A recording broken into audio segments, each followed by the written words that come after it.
The Austrian Theory in Perspective by Roger W. Garrison. The 4 essays in this volume, each written by a major figure in the Austrian school of economics, set out and apply a distinctive theory of the business cycle.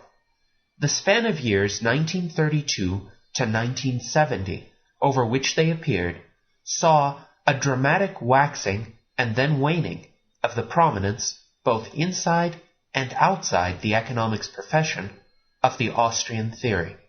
Gottfried Haberler wrote in his 1932 essay that the theory is not so well known in this country as it deserves to be.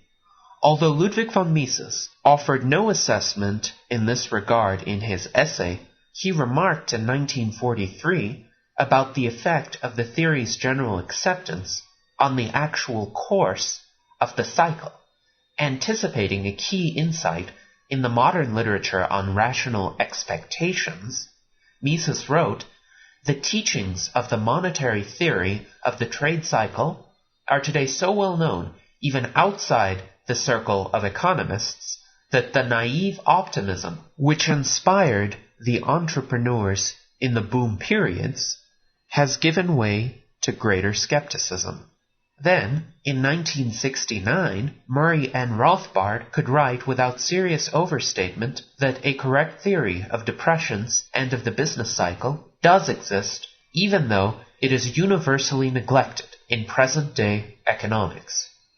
What happened over the span of nearly 40 years to account for the rise and fall of this theory of boom and bust? The simple answer, of course, is the Keynesian revolution. John Maynard Keynes's general theory of employment, interest, and money, which made its appearance in 1936, produced a major change in the way that economists deal with macroeconomic issues.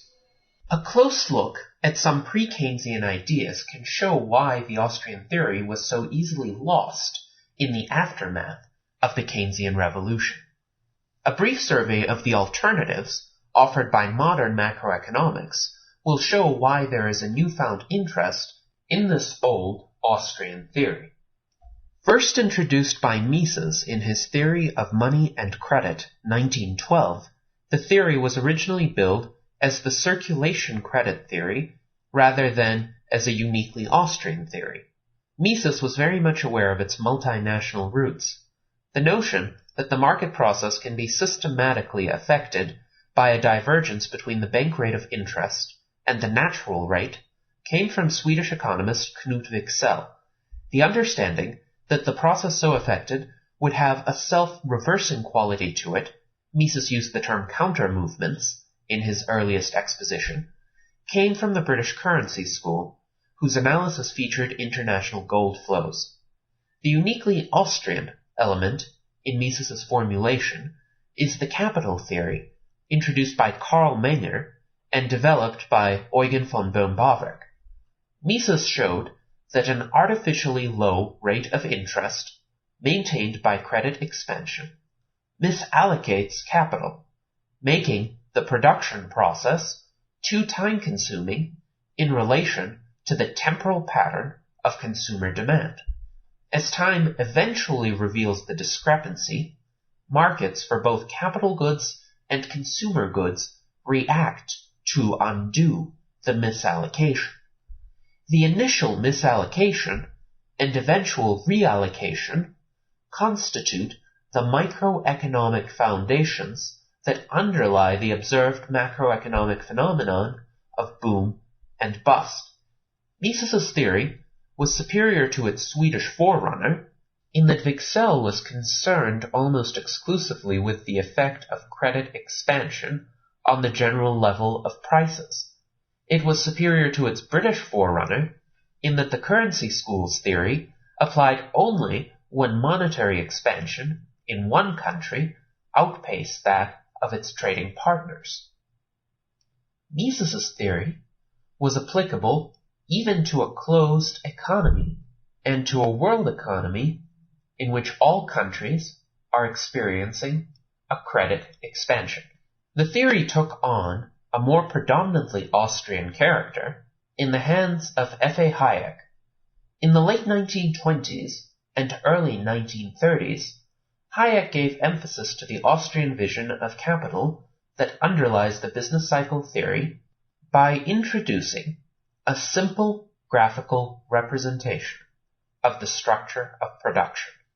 He used right triangles that change in shape to illustrate a change in the economy's capital structure. Hayek focused the analysis clearly on the relationship between the roundaboutness of the production process and the value of the corresponding output. The Hayekian triangles keep track of both time and money as goods in process make their way through the temporally sequenced stages of production. His notion of a linear production process is highly abstract and overly simple in the light of a fuller accounting of the fixed and circulating capital that actually characterize a capital-using economy. However, these triangles feature an essential but often neglected dimension, the time dimension, in the account of boom and bust. Alternative theories, in which consumption and investment appear as two coexisting aggregates, can be seen as even more simplistic, to the point of being wholly inadequate for analyzing the boom-bust sequence. Haberler concludes his essay with an expression of concern about the complexity of the Austrian theory, which he saw as a serious disadvantage. But the complexity, in his judgment, is inherent in the subject matter, and hence is not a fault of the theory. Complexity is evident in the two early essays, 1936 and 1932, in their organization and style of argument. Both Mises and Haberler defend the theory against its critics and deal with various misunderstandings. Mises, for instance, identifies Irving Fisher's inflation premium, which attaches itself to the rate of interest as prices in general rise, only to say that this is not what he is talking about. He is discussing instead another aspect of interest rate dynamics. The real rate of interest rises at the end of the boom to reflect the increasing scarcity of circulating capital after excessive amounts of capital have been committed to the early stages of production processes. Haberler takes great pains to refocus the reader's attention away from the general price level and toward the relative prices that govern the vertical structure of production. He distinguishes between absolute deflation and relative deflation, and between primary and fundamental phenomena that characterize the downturn, and secondary and accidental phenomena that may also be observed.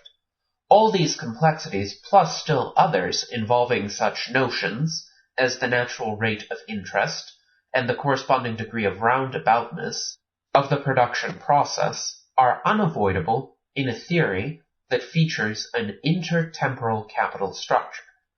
The theoretical richness that stems from the attention to capital has as its negative counterpart the expositional difficulties and scope for misunderstanding. Keynes offered the profession relief from all this by articulating, though cryptically, a capital-free macroeconomics. As Rothbard's discussion implies, all the thorny issues of capital theory were simply swept aside. An alternative theory that featured the playoff between incomes and expenditures left little or no room for a capital structure. Investment was given special treatment, not because of its link to future consumption, but because spending on investment goods is particularly unstable. Uncertainties, which are perceived to be a deep-seated feature of market economies, dominate decision-making in the business community and give play to psychological explanations of prosperity and depression. And the notion that depression may be attributable to pessimism on the part of the business community suggests a need for central direction and policy activism. Prosperity seems to depend upon strong and optimistic leadership in the political arena. Relief from the complexities of capital theory together with policy implications that were exceedingly attractive to elected officials gave Keynesianism an advantage over Austrianism. An easy-to-follow recipe for managing the macroeconomy won out over a difficult-to-follow theory that explains why such management is counterproductive. Tellingly, the later two essays, 1969 and 1970, are as much about Keynesianism as about Austrianism. Rothbard and Hayek are trying anew to call attention to a theory that had been buried for decades under the Keynesian avalanche. Rothbard deals with the Phillips curve, which purports to offer a choice to political leaders between inflation and unemployment. Hayek deals with the wage-price spiral, which had captured the attention of journalists and textbook authors for much of the post-war era. The need for dealing critically with Keynesianism and with monetarism, while at the same time reintroducing the key considerations from capital theory, meant that the Austrian theory of the business cycle was an even harder sell in the 1970s than it had been a half-century earlier. The offering of these four separate and distinct essays on the Austrian theory carries the message that there is no single canonical version of the theory. Our understanding of boom and bust is not based upon some pat story to be told once and for all time. Rather, the theory allows for variations on a theme. The market works. It tailors production decisions to consumption preferences. But production takes time, and as the economy becomes more capital-intensive, the time element takes on greater significance. The role of the interest rate in allocating resources over time becomes an increasingly critical one. Still, if the interest rate is right, that is, if the interplay between lenders and borrowers is allowed to establish the natural rate, then the market works right. However, if the interest rate is wrong, possibly because of central bank policies aimed at growing the economy, then the market goes wrong. The particulars of just how it goes wrong, just when the misallocations are eventually detected, and just what complications the subsequent reallocation might entail, are all dependent on the underlying institutional arrangements and on the particular actions of policymakers and reactions of market participants. The essays leave much scope for solving puzzles, for refining both theory and exposition, and for applying the theory in different institutional and political environments. One enduring puzzle emerges from the writings of several economists, including Haberler, who once embraced the theory enthusiastically, but subsequently rejected it. The key question underlying the recantations is easily stated. Can the intertemporal misallocation of capital that occurs during the boom account for the length and depth of the depression? Haberler provides one of the best answers to this question, one that is most favorable to the Austrian theory, in his 1932 essay. The maladjustment of the vertical structure of production, to use Haberler's own term, does not by itself account for the length and depth of the depression. Rather, this policy-induced change in the intertemporal structure of capital is the basis for the claim that a crisis and downturn are inevitable.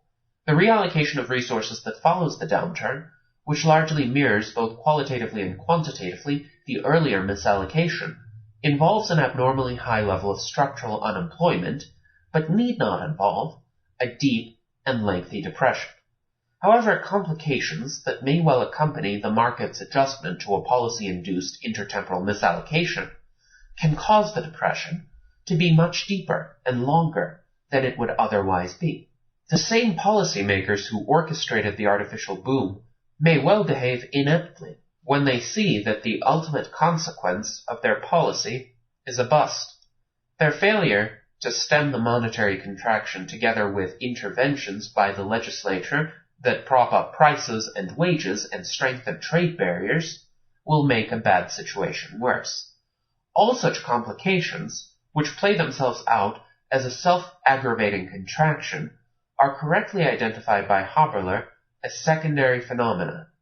This term is not employed to suggest that these aspects of the depression are negligible or second order in importance. It may well be, Haberler explains, that the secondary wave of depression, which is induced by the more fundamental maladjustment, will grow to an overwhelming importance. Though possibly overwhelming, the effects of the complications are still secondary in the sense of temporal and causal ordering. The puzzle in all this emerges when we read Haberler's 1976 recantation of the Austrian theory, which echoed Lionel Robbins's heartfelt recantation of a few years earlier. Mises refers to Robbins's 1934 book, The Great Depression, as the best analysis of the actual crisis. In 1971, Robbins wrote in his autobiography that this is a book which he would willingly see forgotten. Drawing on Robbins's recantation, Haberler offers the opinion that the real maladjustments, whatever their nature, were completely swamped by vast deflationary forces. But rather than suggest, as he had earlier, that these forces could easily have been induced by the more fundamental maladjustments, he simply attributes them to institutional weaknesses and policy mistakes. The astute reader will see Haberler's 1932 discussion of secondary phenomena as an insightful and hard-hitting critique of the 1976 Haberler, and would see a similar relationship between the 1934 Robbins and the 1971 Robbins. In 1932, Haberler alluded to the economic earthquakes that Western countries had experienced. He might have put the earthquake metaphor to further use in accounting for the relationship between primary and secondary issues. During the 1906 earthquake in San Francisco, for instance, fires broke out and caused much more destruction than had been caused by the actual quaking of the earth. Even so, the fire was a secondary phenomenon, the quake was the primary phenomenon. The fact that the length and depth of the Great Depression are to be accounted for largely in terms of secondary phenomena, then, does not weigh against our understanding that the primary phenomenon was the quaking of the capital structure. What accounts, then, for the recantation of these Austrian theorists and of several others, including John R. Hicks, Nicholas Kaldor, and Abba P. Lerner? This puzzle remains to be solved. Expositional difficulties derive largely from the fact that the capital-based macroeconomics of the Austrian school, and particularly the Austrian theory of the business cycle, are foreign to modern economists whose training is exclusively in labor-based macroeconomics. In today's profession, a given capital stock has become one of the defining assumptions underlying the conventional macroeconomic relationships. To allow capital to be a variable rather than a parameter is to change the subject matter from macroeconomics to the economics of growth. Further, modern economists tend to think of capital holistically in terms of stocks and flows, which precludes any consideration of changes, to say nothing of unsustainable changes, in the capital structure. Gordon Tullock's bafflement at the Austrian theory is illuminating in this regard. Tullock takes Rothbard's essay as canonical and explains why the Austrians are wrong about depressions. This article, together with a comment by Joseph T. Salerno and reply by Tullock, merit careful study. According to Tullock's understanding of the Austrian theory, the boom is a period during which the flow of consumer goods is sacrificed so that the capital stock can be enlarged. At the end of the boom, then, the capital stock would actually be larger, and the subsequent flow of consumer goods would be correspondingly greater. Therefore, the period identified by the Austrians as a depression would instead be a period marked by increased employment, labor as complementary to capital, and a higher standard of living. The stock flow construction that underlies this line of reasoning does not allow for the structural unemployment that characterizes the crisis, much less for the complications in the form of the secondary depression. This exchange between Tullock and Salerno gives the modern student of Austrianism a good feel for the challenge involved in the exposition of Austrian theory in an academic environment unreceptive to a capital-based macroeconomics.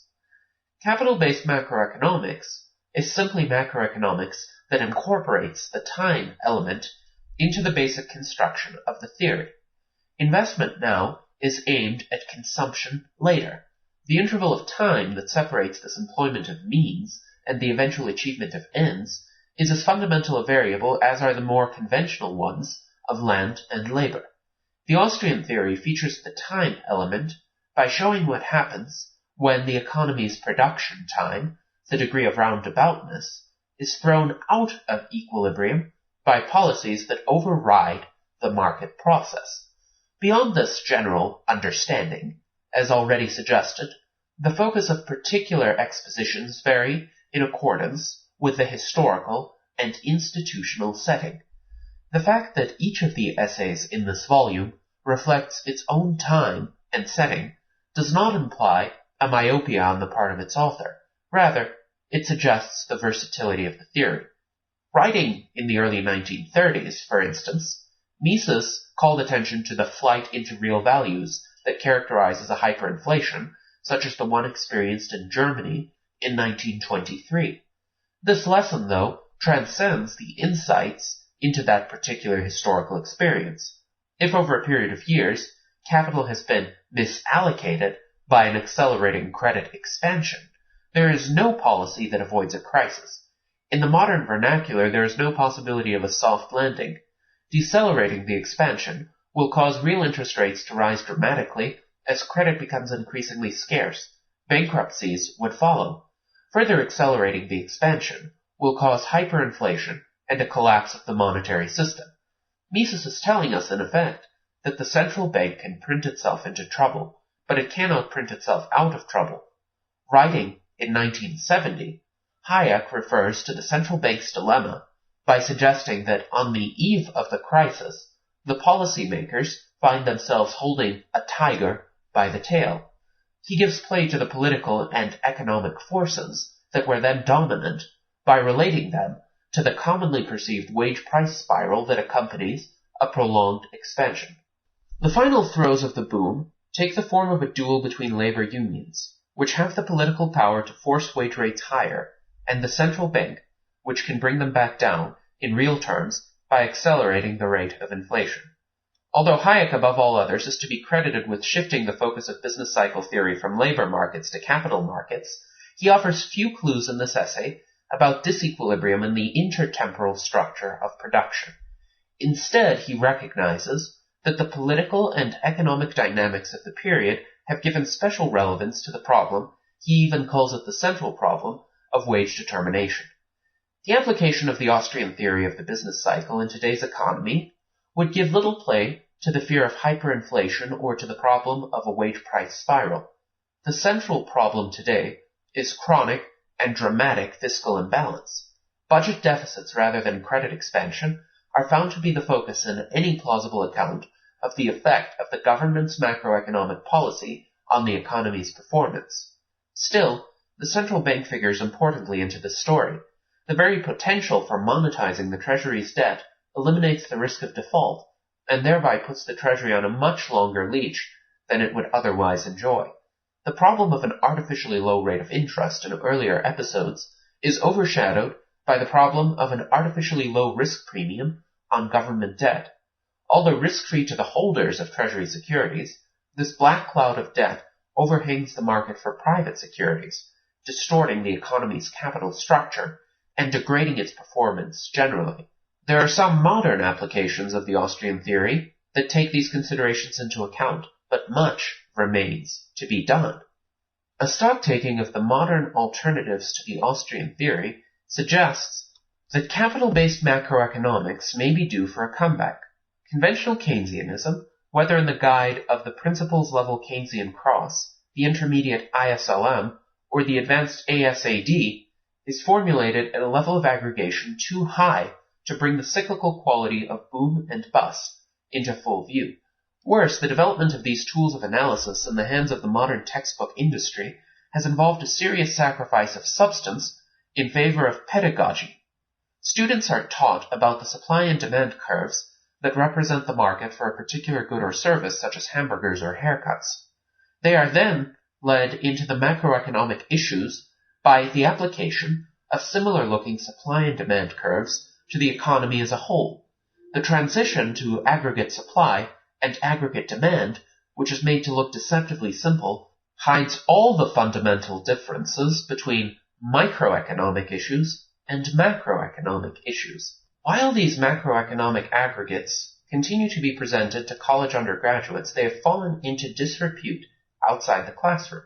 One recent reconsideration of the macroeconomic stories told to students identifies fundamental inconsistencies in ASAD analysis. Conventional monetarism employs a level of aggregation as high as, if not higher than, that employed by Keynesianism. While Milton Friedman is to be credited with having persuaded the economics profession and much of the general citizenry of the strong relationship between the supply of money and the general level of prices, his monetarism adds little to our understanding of the relationship between boom and bust.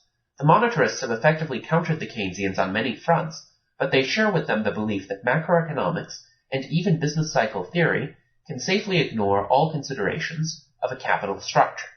Modern spin-offs of monetarism, which incorporate the ideas of rational expectations and instantaneous market clearing, have brought the time element back into play. Overlapping generations models, and particularly the time-to-build models, seem to have some relationship to Austrian ideas. But the emphasis on the development of modeling techniques over the application of the theory to actual episodes of boom and bust has greatly diminished the relevance of this strand of macroeconomic thought. In recent years, there has been an increasingly widespread recognition that modern macroeconomics is in disarray. Today's textbooks and professional journals are replete with models that, while impressive in their display of techniques, are profoundly implausible and wholly inapplicable to the world as we know it. The inadequacies of modern economics have caused some academicians to wonder, if only facetiously, how far back do we have to go before we can start all over? The essays in this volume provide a substantive answer to that question. We have to go back about 60 years to a time when capital theory was an integral part of macroeconomics. We have to go back to the Austrian school. A modernized capital-based macroeconomics can compare favorably with any present-day rivals. Murray Rothbard's essay ends with an anticipation of the Austrian revival, which actually began with his help in 1974. This volume is offered in the spirit of Rothbard and in the hope that the Austrians will have an increasing influence in the years ahead on the development of business cycle theory. The Austrian Theory of the Trade Cycle by Ludwig von Mises. Nowadays it is usual in economics to talk about the Austrian theory of the trade cycle. This description is extremely flattering for us Austrian economists, and we greatly appreciate the honor thereby given us. Like all other scientific contributions, however, the modern theory of economic crises is not the work of one nation. As with the other elements of our present economic knowledge, this approach is the result of the mutual collaboration of the economists of all countries. The monetary explanation of the trade cycle is not entirely new. The English currency school has already tried to explain the boom by the extension of credit resulting from the issue of banknotes without metallic backing. Nevertheless, this school did not see that bank accounts which could be drawn upon at any time by means of checks, that is to say, current accounts, play exactly the same role in the extension of credit as banknotes. Consequently, the expansion of credit can result not only from the excessive issue of banknotes, but also from the opening of excessive current accounts. It is because it misunderstood this truth that the currency school believed that it would suffice, in order to prevent the recurrence of economic crises, to enact legislation restricting the issue of banknotes without metallic backing, while leaving the expansion of credit by means of current accounts unregulated. Peel's Bank Act of 1844 and similar laws in other countries did not accomplish their intended effect. From this, it was wrongly concluded that the English school's attempt to explain the trade cycle in monetary terms had been refuted by the facts.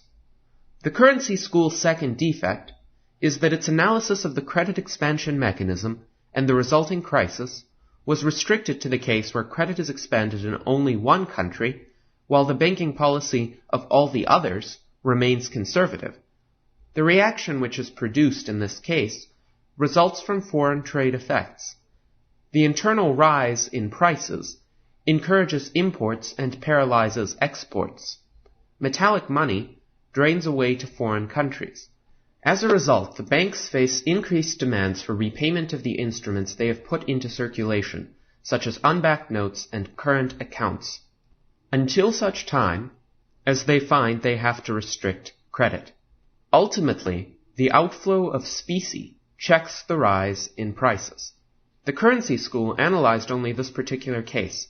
It did not consider credit expansion on an international scale by all the capitalist countries simultaneously. In the second half of the 19th century, this theory of the trade cycle fell into discredit, and the notion that the trade cycle had nothing to do with money and credit gained acceptance. The attempt of Wicksell, 1898, to rehabilitate the currency school was short-lived. The founders of the Austrian School of Economics, Karl Menger, Böhm-Bawerk, and Wieser, were not interested in the problem of the trade cycle. The analysis of this problem was to be the task of the second generation of Austrian economists. In issuing fiduciary media, by which I mean banknotes without gold backing, or current accounts which are not entirely backed by gold reserves, the banks are in a position to expand credit considerably. The creation of these additional fiduciary media permits them to extend credit well beyond the limit set by their own assets and by the funds entrusted to them by their clients. They intervene on the market in this case as suppliers of additional credit created by themselves, and they thus produce a lowering of the rate of interest, which falls below the level at which it would have been without their intervention. The lowering of the rate of interest stimulates economic activity. Projects which would not have been thought profitable if the rate of interest had not been influenced by the manipulations of the banks, and which therefore would not have been undertaken, are nevertheless found profitable and can be initiated. The more active state of business leads to increased demand for production, and the wages of labor rise, and the increase in wages leads in turn to an increase in prices of consumption goods. If the banks were to refrain from any further extension of credit and limited themselves to what they had already done, the boom would rapidly halt. But the banks do not deflect from their course of action. They continue to expand credit on a larger and larger scale, and prices and wages correspondingly continue to rise. This upward movement could not, however, continue indefinitely. The material means of production and the labor available have not increased. All that has increased is the quantity of the fiduciary media which can play the same role as money in the circulation of goods. The means of production and labor, which have been diverted to the new enterprises, have had to be taken away from other enterprises. Society is not sufficiently rich to permit the creation of new enterprises without taking anything away from other enterprises. As long as the expansion of credit is continued, this will not be noticed, but this extension cannot be pushed indefinitely. For if an attempt were made to prevent the sudden halt of the upward movement and the collapse of prices which would result by creating more and more credit, a continuous and even more rapid increase of prices would result. But the inflation and the boom can continue smoothly only as long as the public thinks that the upward movement of prices will stop in the near future. As soon as public opinion becomes aware that there is no reason to expect an end to the inflation, and that prices will continue to rise, panic sets in. No one wants to keep his money, because its possession implies greater and greater losses from one day to the next. Everyone rushes to exchange money for goods. People buy things they have no considerable use for without even considering the price, just in order to get rid of the money. Such is the phenomenon that occurred in Germany and in other countries that followed a policy of prolonged inflation and that was known as the flight into real values. Commodity prices rise enormously, as do foreign exchange rates, while the price of the domestic money falls almost to zero. The value of the currency collapses, as was the case in Germany in 1923. If, on the contrary, the banks decided to halt the expansion of credit in time to prevent the collapse of the currency, and if a brake is thus put on the boom, it will quickly be seen that the false impression of profitability created by the credit expansion has led to unjustified investments. Many enterprises or business endeavors which had been launched thanks to the artificial lowering of the interest rate, and which had been sustained thanks to the equally artificial increase of prices, no longer appear profitable. Some enterprises cut back their scale of operation. Others close down or fail. Prices collapse. Crisis and depression follow the boom. The crisis and the ensuing period of depression are the culmination of the period of unjustified investment brought about by the extension of credit. The projects, which owe their existence to the fact that they once appeared profitable in the artificial conditions created on the market by the expansion of credit, and the increase in prices which resulted from it, have ceased to be profitable. The capital invested in these enterprises is lost to the extent that it is locked in. The economy must adapt itself to these losses and to the situation that they bring about. In this case, the thing to do, first of all, is to curtail consumption and by economizing to build up new capital funds in order to make the productive apparatus conform to the actual wants and not to artificial wants which could never be manifested and considered as real except as a consequence of the false calculation of profitability based on the extension of credit. The artificial boom had been brought on by the extension of credit and by lowering of the rate of interest consequent on the intervention of the banks. During the period of credit extension, it is true that the banks progressively raised the rate of interest. From a purely arithmetical point of view, it ends up higher than it had been at the beginning of the boom. This raising of the rate of interest is nevertheless insufficient to re-establish equilibrium on the market and put a stop to the unhealthy boom. For in a market where the prices are rising continually, gross interest must include, in addition to interest on capital in the strict sense, i.e. the net rate of interest, still another element representing a compensation for the rise in prices arising during the period of the loan. If the prices rise in a continuous manner, and if the borrower as a result gains a supplementary profit from the sale of the merchandise which he bought with the borrowed money, he will be disposed to pay a higher rate of interest than he would have paid in a period of stable prices. The capitalist, on the other hand, will not be disposed to lend under these conditions unless the interest includes a compensation for the losses which the diminution in the purchasing power of money entails for creditors.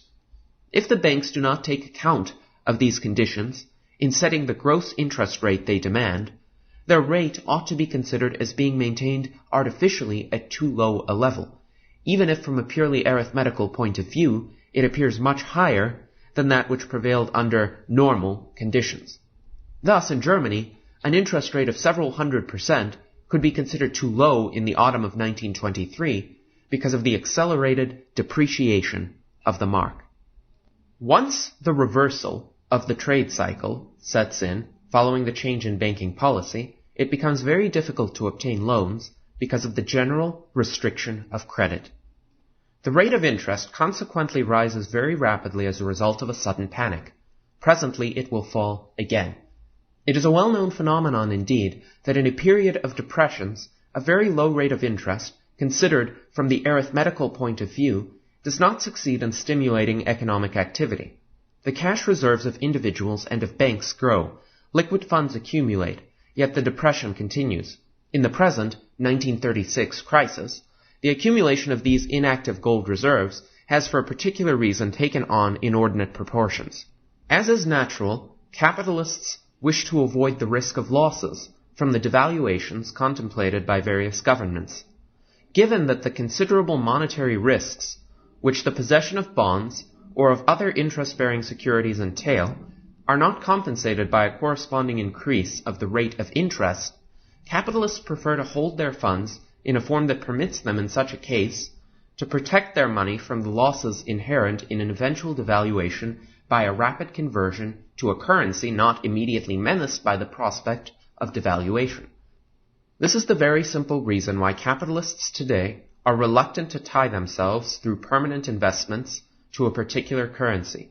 This is why they allow their bank accounts to grow even though they return only very little interest, and hoard gold which not only pays no interest, but also involves storage expenses.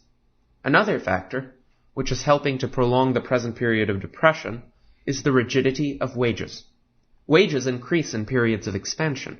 In periods of contraction they ought to fall, not only in money terms but in real terms as well. By successfully preventing the lowering of wages during a period of depression, the policy of the trade unions makes unemployment a massive and persistent phenomenon. Moreover, this policy postpones the recovery indefinitely. A normal situation cannot return until prices and wages adapt themselves to the quantity of money in circulation. Public opinion is perfectly right to see the end of the boom and the crisis as a consequence of the policy of the banks. The banks could undoubtedly have delayed the unfavorable developments for some further time. They could have continued their policy of credit expansion for a while. But, as we have already seen, they could not have persisted in it indefinitely without risking the complete collapse of the monetary system. The boom brought about by the bank's policy of extending credit must necessarily end sooner or later. Unless they are willing to let their policy completely destroy the monetary and credit system, the banks themselves must cut it short before the catastrophe occurs. The longer the period of credit expansion, and the longer the banks delay in changing their policy, the worse will be the consequences of the malinvestments and of the inordinate speculation characterizing the boom. And as a result, the longer will be the period of depression, and the more uncertain the date of recovery and return to normal economic activity. It has often been suggested to stimulate economic activity and to prime the pump by recourse to a new extension of credit which would allow the depression to be ended and bring about a recovery, or at least a return to normal conditions. The advocates of this method forget, however, that even though it might overcome the difficulties of the moment, it will certainly produce a worse situation in a not too distant future. Finally, it will be necessary to understand that the attempts to artificially lower the rate of interest which arises on the market through an expansion of credit can only produce temporary results, and that the initial recovery will be followed by a deeper decline which will manifest itself as a complete stagnation of commercial and industrial activity. The economy will not be able to develop harmoniously and smoothly unless all artificial measures that interfere with the level of prices, wages, and interest rates as determined by the free play of economic forces are renounced once and for all. It is not the task of the banks to remedy the consequences of the scarcity of capital or the effects of wrong economic policy by extension of credit. It is certainly unfortunate that the return to a normal economic situation today is delayed by the pernicious policy of shackling commerce, by armaments, and by the only too justified fear of war, not to mention the rigidity of wages. But it is not by banking measures and credit expansion that the situation will be corrected. In the preceding pages, I have given only a brief and necessarily insufficient sketch of the monetary theory of economic crises. It is unfortunately impossible for me, in the limits set by this article, to enter into greater detail. Those who are interested in the subject will be able to find more in the various publications I have mentioned. Money and the Business Cycle by Gottfried Haberler. Section 1. If I speak of the business cycle during this lecture, I do not think only or primarily of such financial and economic earthquakes as we have experienced during the last few years all over the world. It would perhaps be more interesting to talk about these dramatic events of speculation, brokers' loans, collapse of the stock exchange, wholesale bankruptcies, panics, acute financial crises of an external or internal sort, gold drains, and the economic and political repercussions of all this. I shall, however, resist the temptation to make what I have to say dramatic, and shall try instead to get down to the more fundamental economic movements which underlie those conspicuous phenomena which I have indicated. For a complete understanding of the business cycle, it is absolutely indispensable to distinguish between a primary and fundamental, and a secondary and accidental movement. The fundamental appearance of the business cycle is a wave-like movement of business activity, if I may be allowed to use for the moment this rather vague expression. The development of our modern economic life is not an even and continuous growth. It is interrupted, not only by external disturbances like wars and similar catastrophes, but shows an inherent discontinuity. Periods of rapid progress are followed by periods of stagnation. The attention of the economists was first caught by those secondary and accidental phenomena, glaring breakdowns and financial panics. They tried to explain them in terms of individual accidents, mistakes, and misguided speculations of the leaders of those banks and business firms which were primarily involved. But the regular recurrence of these accidents during the 19th century brought home to the economists that they had not isolated accidents before them, but symptoms of a severe disease, which affects the whole economic body. During the second half of the 19th century, there was a marked tendency for these disturbances to become milder, especially those conspicuous events. Breakdowns, bankruptcies, and panics became less numerous, and there were even business cycles from which they were entirely absent. Before the war, it was the general belief of economists that this tendency would persist, and that such dramatic breakdowns and panics as the 19th century had witnessed belonged definitely to the past. Now, the present depression shows that we rejoice too hastily, that we have not yet got rid of the scourge of the capitalist system. But nevertheless, so much can be and must be learned from the experience of the past. If we want a deeper insight into the inner mechanism of our capitalistic system, which makes for its cyclical movements, we must try to explain the fundamental phenomenon, abstracting from these accidental events which might be absent or present. If we disregard these secondary phenomena, the business cycle presents itself as a periodic up and down of general business activity, or to put it now in a more precise form, of the volume of production. The secular growth of production does not show a continuous, uninterrupted trend upward, but a wave-like movement around its average annual increase. It does not make a great difference whether the downward swings of these business waves are characterized by an absolute fall of the volume of production, or just by a decrease of the rate of growth.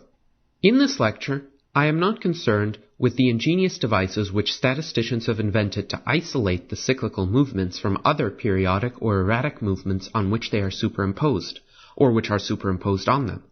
I assume first that we have such a thing as a business cycle, which is not identical with seasonal movements within the year and erratic, irregular disturbances caused by wars, periods of government inflation, and the like.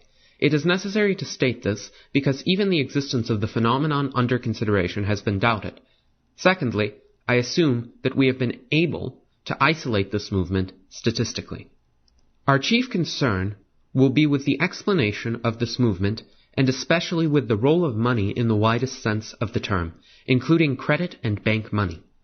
Section 2. There is hardly any explanation of the business cycle.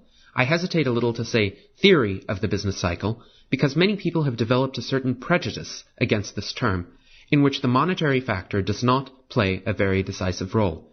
The following consideration shows that this must necessarily be so. Still abstracting from the previously mentioned accessory phenomena, one of the most outstanding external symptoms of the business cycle is the rise of prices during prosperity and the fall of prices during depression. On the other hand, there is an increase of the volume of production during the upward and a decrease during the downward swing. But not only more commodities are produced and sold, but also in other branches of the economy there is an increase in transactions, e.g. on the stock exchange. Therefore, we can safely say there is a considerable increase of the volume of payments during the upward swing of the cycle, and a distinct decrease of this volume during depression. Now, it is clear that in order to handle this increased volume of payments, an augmentation of the means of payment is necessary, means of payment in the widest sense of the term. One of the following things must happen. A. An increase of gold and legal tender money. B. An increase in banknotes. C. An increase of bank deposits and bank credits.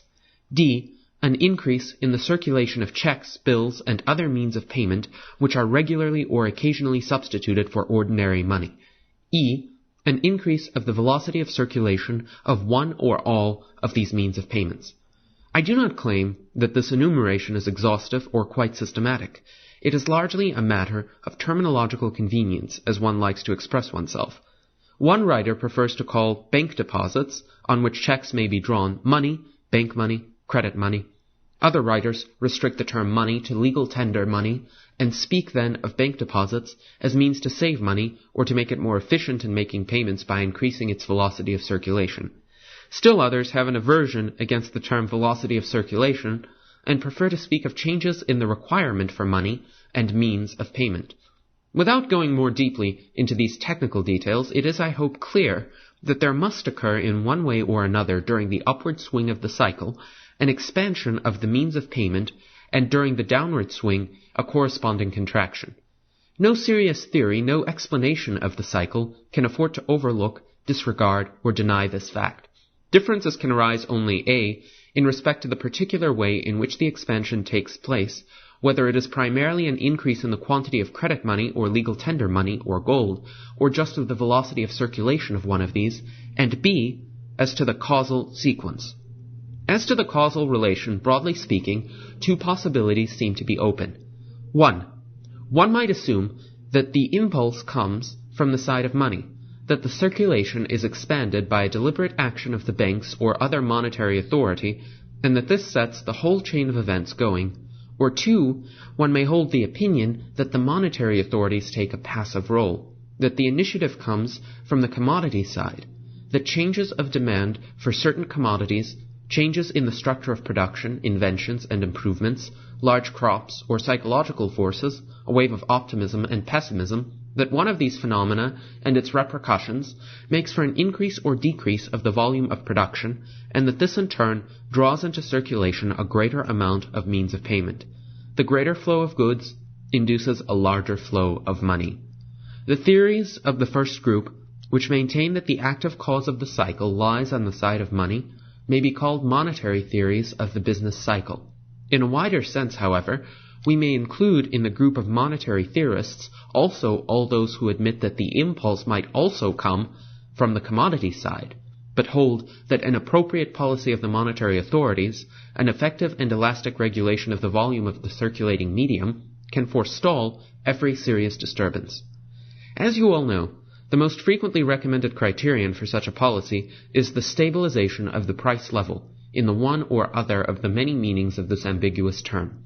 You will all agree that it is impossible to discuss this problem exhaustively in 1 hour, so I shall confine myself to pointing out the insufficiencies of this type of monetary theory and of its recommendations for the remedy of the business cycle, which center around changes in the price level. I shall try then to indicate a more refined monetary theory of the cycle, which has been developed in the last few years, although it is not so well known in this country as it deserves to be.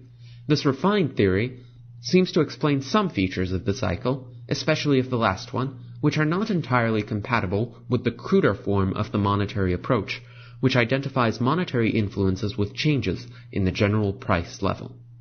The traditional monetary theory, which is represented by such well-known writers as the Swedish economist Professor Cassell and Mr. Hawtrey of the English Treasury, regards the upward and the downward swing of the business cycle as a replica of a simple government inflation or deflation.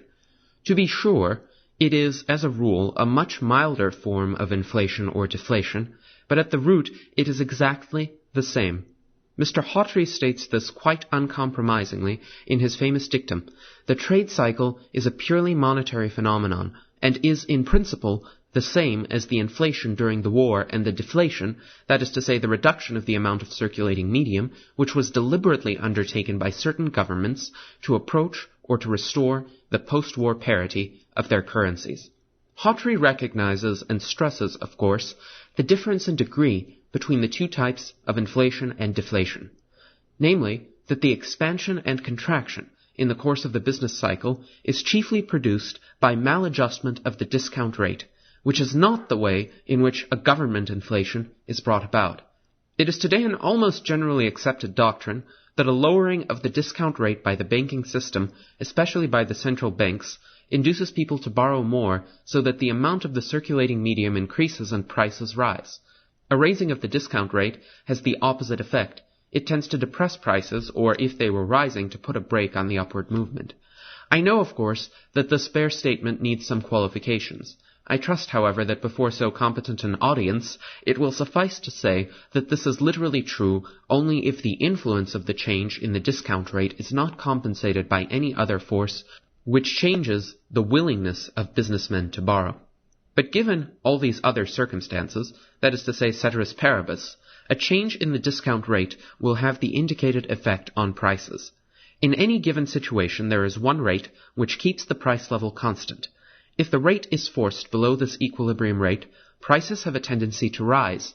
If the rate is raised above the equilibrium rate, prices tend to fall.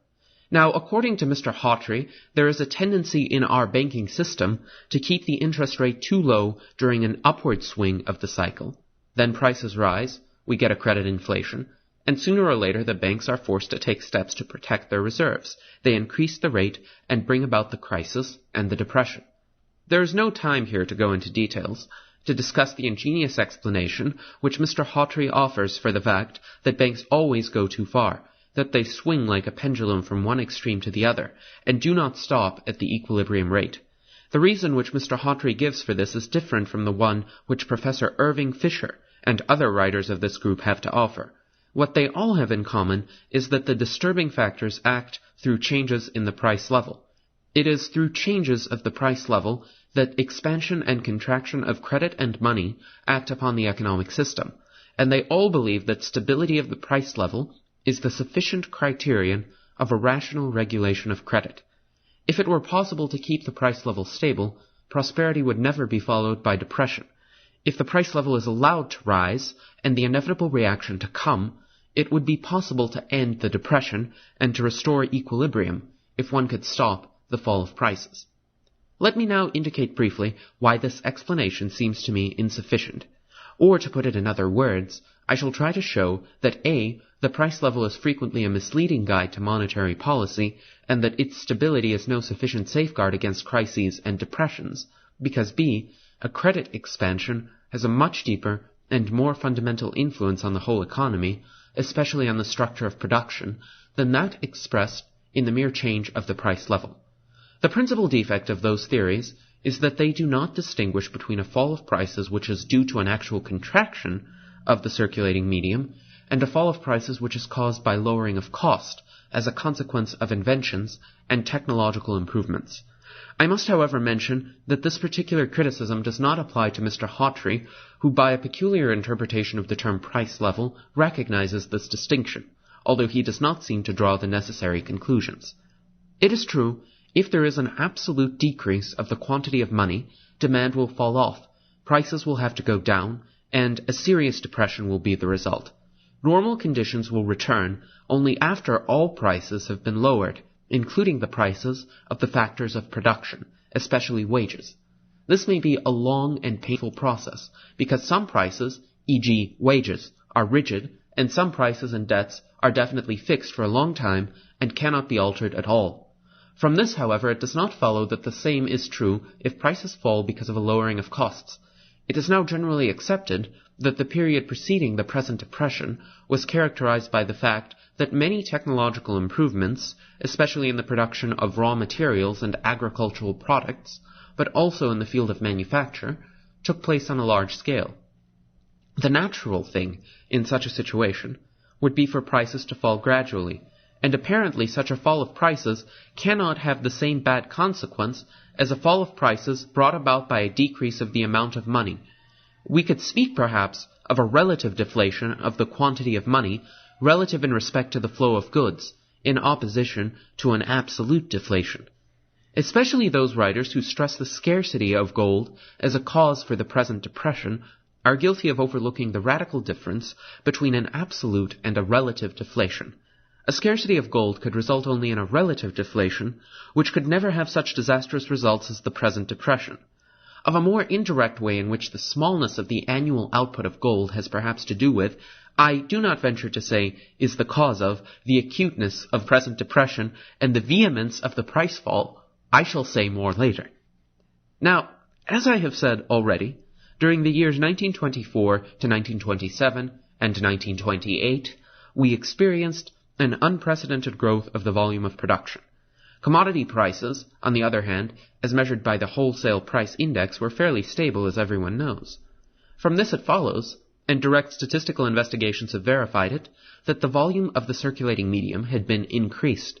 We could say there was a relative inflation, that is, an expansion of means of payment, which did not result in an increase of commodity prices, because it was just large enough to compensate for the effect of a parallel increase of the volume of production. There is now an obvious presumption that it was precisely this relative inflation which brought about all the trouble. If this were so, and it seems to me that it is very probable, it would be plain that the price level is a misleading guide for monetary policy, and that there are monetary influences at work on the economic system that do not find an adequate expression in a change of the price level, at least as measured by the wholesale price index, and in fact, there are such very far-reaching influences of certain monetary changes on the economic system. They may express themselves in a change of the price level or not, which have been wholly overlooked by the traditional monetary explanation, although the external symptoms of this influence have been well recognized, but differently interpreted by certain non-monetary theories and descriptive studies of the business cycle. Section 4. These changes which I have in mind, and shall now try to analyze, are changes of what I shall call the vertical structure of production, brought about by changes in the supply of credit for productive purposes. If we have to analyze an economic system, we can make a horizontal or vertical cross-section through it. A horizontal cross-section would exhibit different branches or lines of industry as differentiated by the consumption goods, which are the final result of these different branches. There, we have the food industry, including agriculture, the clothing industry, the show industry, etc. Industries which produce producers' goods, say the iron and steel industry, belong simultaneously to different branches in this horizontal sense, because iron and steel are used in the production of many or of all consumers' goods. The old statement that a general overproduction is unthinkable, that we can never have too much of all goods because human wants are insatiable, but that serious disproportionalities might develop in consequence of a partial overproduction, this statement relates principally to the horizontal structure of production. Disproportionality in this sense means that for one reason or another, the appropriate proportion of productive resources devoted to different branches of industry has been disturbed, that e.g. the automobile industry is overdeveloped, that more capital and labor has been invested in this industry than is justified by the comparative demand for the product of this industry and for other industrial products. I hope it is now pretty clear what I mean by horizontal structure and horizontal disproportionalities of production. We make, on the other hand, a vertical cross-section through an economic system if we follow every finished good ready for consumption up through the different phases of production, and note how many stages a particular good has to pass through before it reaches the final consumer. Take, e.g., a pair of shoes, and trace its economic family tree. Our path leads us from the retailer via the wholesale merchant to the shoe factory, and taking up one of the different threads which come together at this point, say a sewing machine used for the fabrication of shoes, we are led to the machine industry, the steel plant, and eventually to the coal and iron mine. If we follow another strand, it leads us to the farm, which bred the cattle from which the leather was taken. And besides, there are many intermediate stages interpolated between these major phases of the productive process, namely, the various transportation services. Every good has to pass through many successive stages of preparation before the finishing touches are applied, and it eventually reaches the final consumer. It takes a considerable length of time to follow one particular piece through this whole process, from the source of this stream to the mouth where it flows out and disappears in the bottomless sea of consumption. But when the whole process is once completed, and every one of the successive stages is properly equipped with fixed and circulating capital, we may expect a continuous flow of consumers' goods. Now, in the equipment of these successive stages of production, the capital stock of a country, which has been accumulated during centuries, is embodied. The amount of accumulated capital is a measure of the length of the stream. In a rich country, the stream is very long, and goods have to pass through many stages before they reach the consumer. In a poor country, the stream is much shorter, and the volume of output correspondingly smaller. If during a time of economic progress capital is accumulated and invested, new stages of production are added, or in technical economic parlance, the process of production is lengthened. It becomes more roundabout. If you compare the way in which we produce today with the methods of our fathers, or the productive process of a rich country with the one of a poor country, innumerable examples can be found. But what has this to do with the business cycle?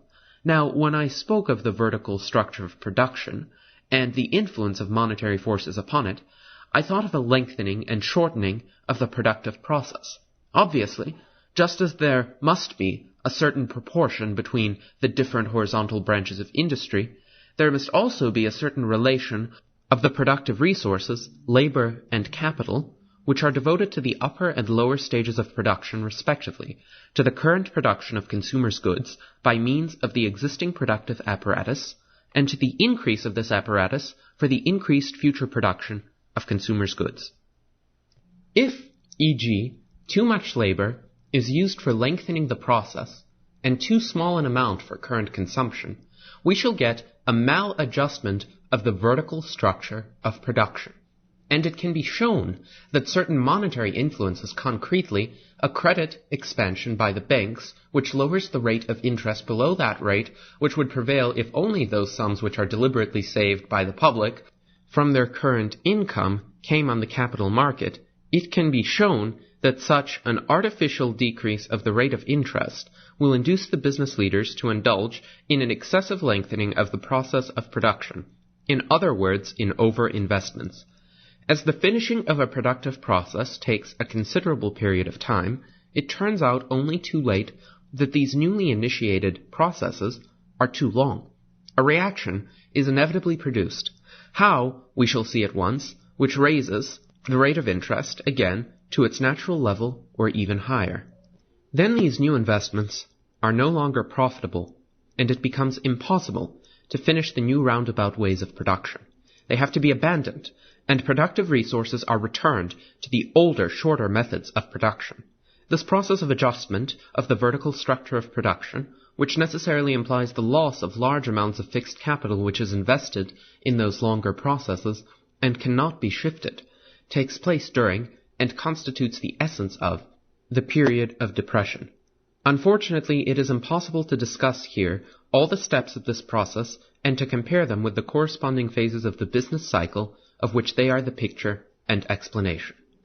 I hope that it will be possible to give you a clear idea of what happens in our capitalistic societies during the business cycle by means of a comparison with a corresponding event in a communistic economy. What the Russians are doing now, or trying to do, the 5-year plan, is nothing else but an attempt to increase by a desperate effort the roundaboutness of production, and by means of this, to increase in the future the production of consumers' goods.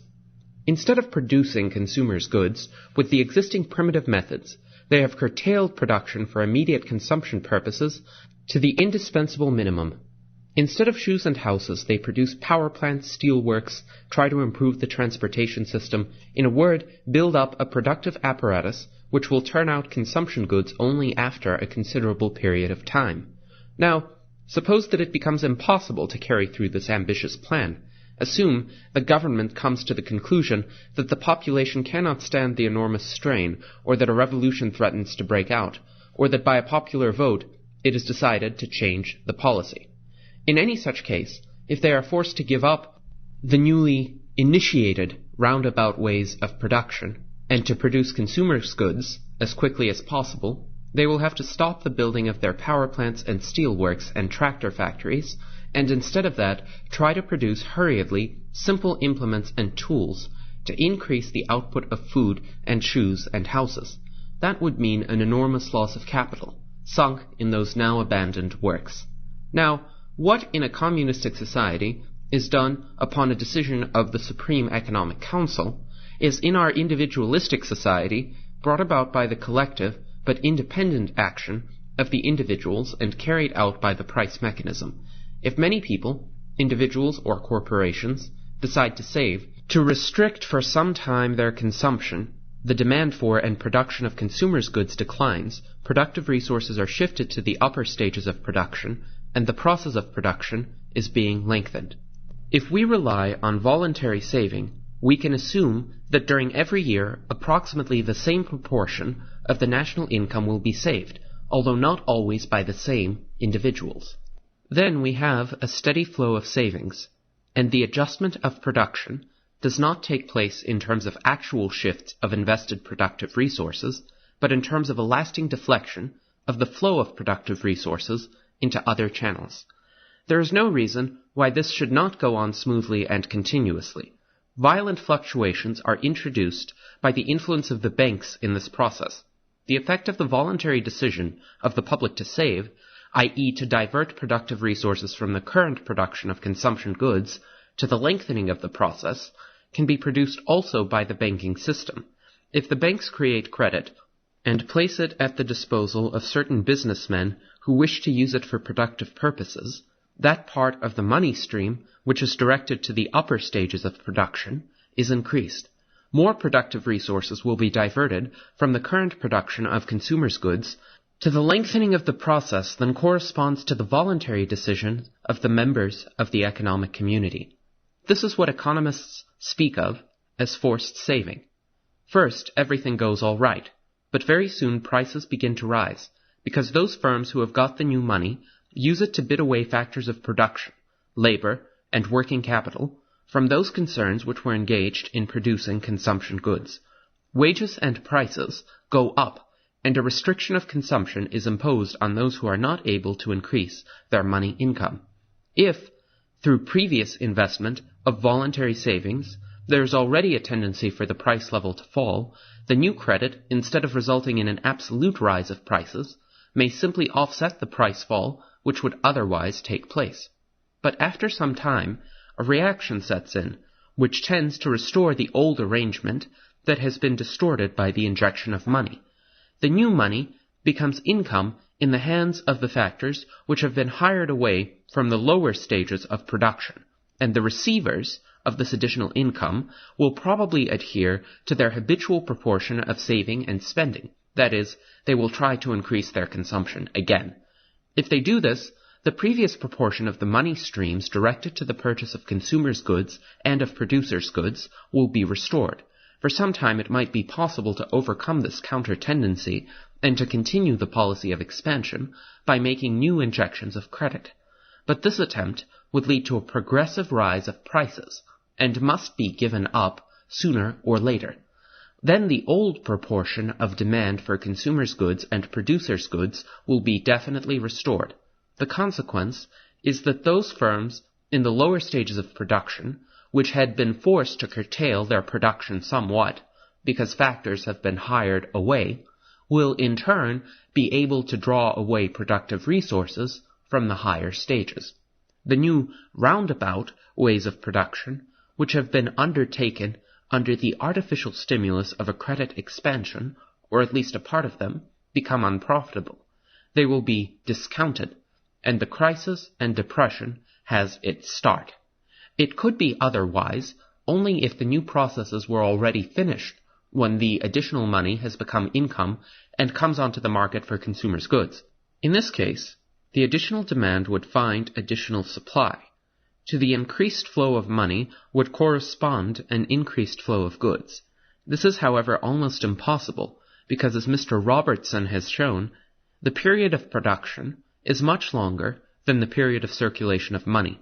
The new money is bound to come on the market for consumption goods much earlier than the new processes are completed and turn out goods ready for consumption.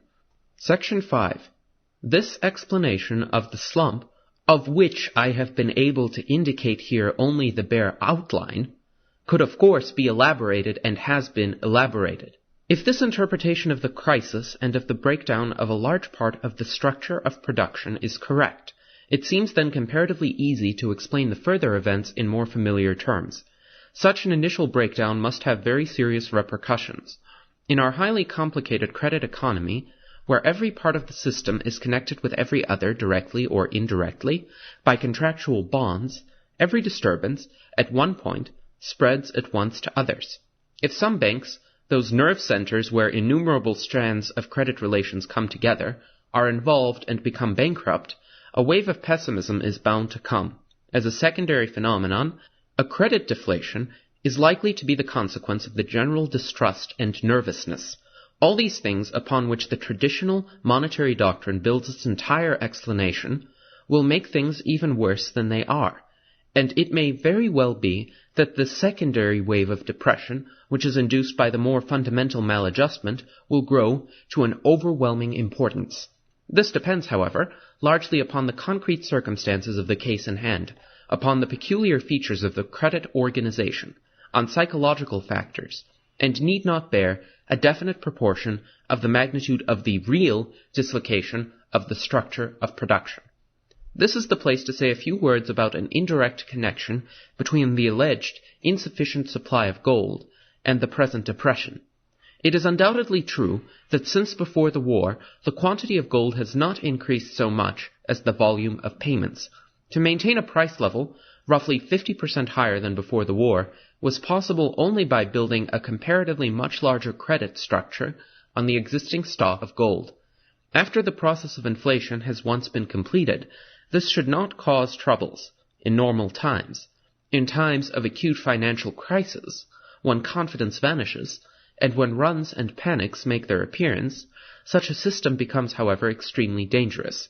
If the means of payment consist principally of gold, and gold-covered notes and certificates, there is no danger that suddenly a large part of the circulating medium may be annihilated. A world system of payments, however, which relies to a large proportion on credit money, is subject to rapid deflation if this airy credit structure is once shaken and crushed down. For example, the adoption of a gold exchange standard by many countries amounts to erecting a daring credit superstructure on the existing gold stock of the world. The structure may easily break down if these countries abandon the gold exchange standard and readopt an old-fashioned gold standard. It would be, however, entirely wrong to conclude from this that we have to blame the niggardliness of nature, that the situation would necessarily be quite different if by chance gold production had been much larger during the last 20 years. Other factors are responsible, principally the inflation during and after the war. By means of such a monetary policy, it is always possible to drive any stock of gold, however large it may be, out of the country. The natural thing is then to substitute a later gold exchange standard for the abandoned gold standard, which means, as I have said already, the erection of a credit structure on the existing stock of gold. Therefore, if the annual output of gold had been larger than it actually was, the difference would have been only this. The credit structure too would have become larger, and we would have started in for the last boom from a higher price level. If this is a correct guess of what would have happened, and it seems to me very probable, the economic consequences of the last period of credit expansion, 1927 to 1929, and the present deflation would have been exactly the same. It is of vital importance to distinguish between these additional, secondary, and accidental disturbances and the primary real maladjustment of the process of production. If it were only a wave of pessimism and absolute deflation which caused the trouble, it should be possible to get rid of it very quickly. After all, a deflation, however strong it may be, and by whatever circumstances it may have been made possible and aggravated, can be stopped by drastic inflationary methods within a comparatively short period of time. If we have, however, once realized that at the bottom of these surface phenomena lies a far-reaching dislocation of productive resources, we must lose confidence in all the economic and monetary quacks who are going around these days preaching inflationary measures which would bring almost instant relief. If we accept the proposition that the productive apparatus is out of gear, that great shifts of labor and capital are necessary to restore equilibrium, then it is emphatically not true that the business cycle is a purely monetary phenomenon, as Mr. Hawtrey would have it. This is not true, although monetary forces have brought about the whole trouble. Such a dislocation of real physical capital, as distinguished from purely monetary changes, can in no case be cured in a very short time. I do not deny that we can and must combat the secondary phenomenon, an exaggerated pessimism and an unjustified deflation. I cannot go into this matter here. I only wish to say that we should not expect too much of a more or less symptomatic treatment, and on the other hand, we must be careful not to produce again that artificial disproportion of the money streams directed toward consumption and production goods, which led to overinvestment and produced the whole trouble. The worst thing we could do is a one-sided strengthening of the purchasing power of the consumer, because it was precisely this disproportional increase of demand for consumers' goods which precipitated the crisis.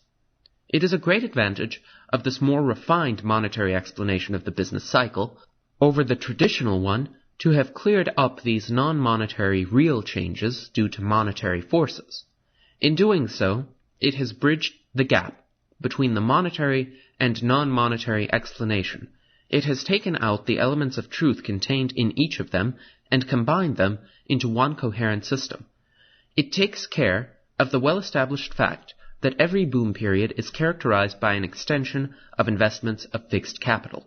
It is primarily the construction of fixed capital and of the principal materials used for this, iron and steel, where the largest changes occur, the greatest expansion during the boom, and the most violent contractions in the depression.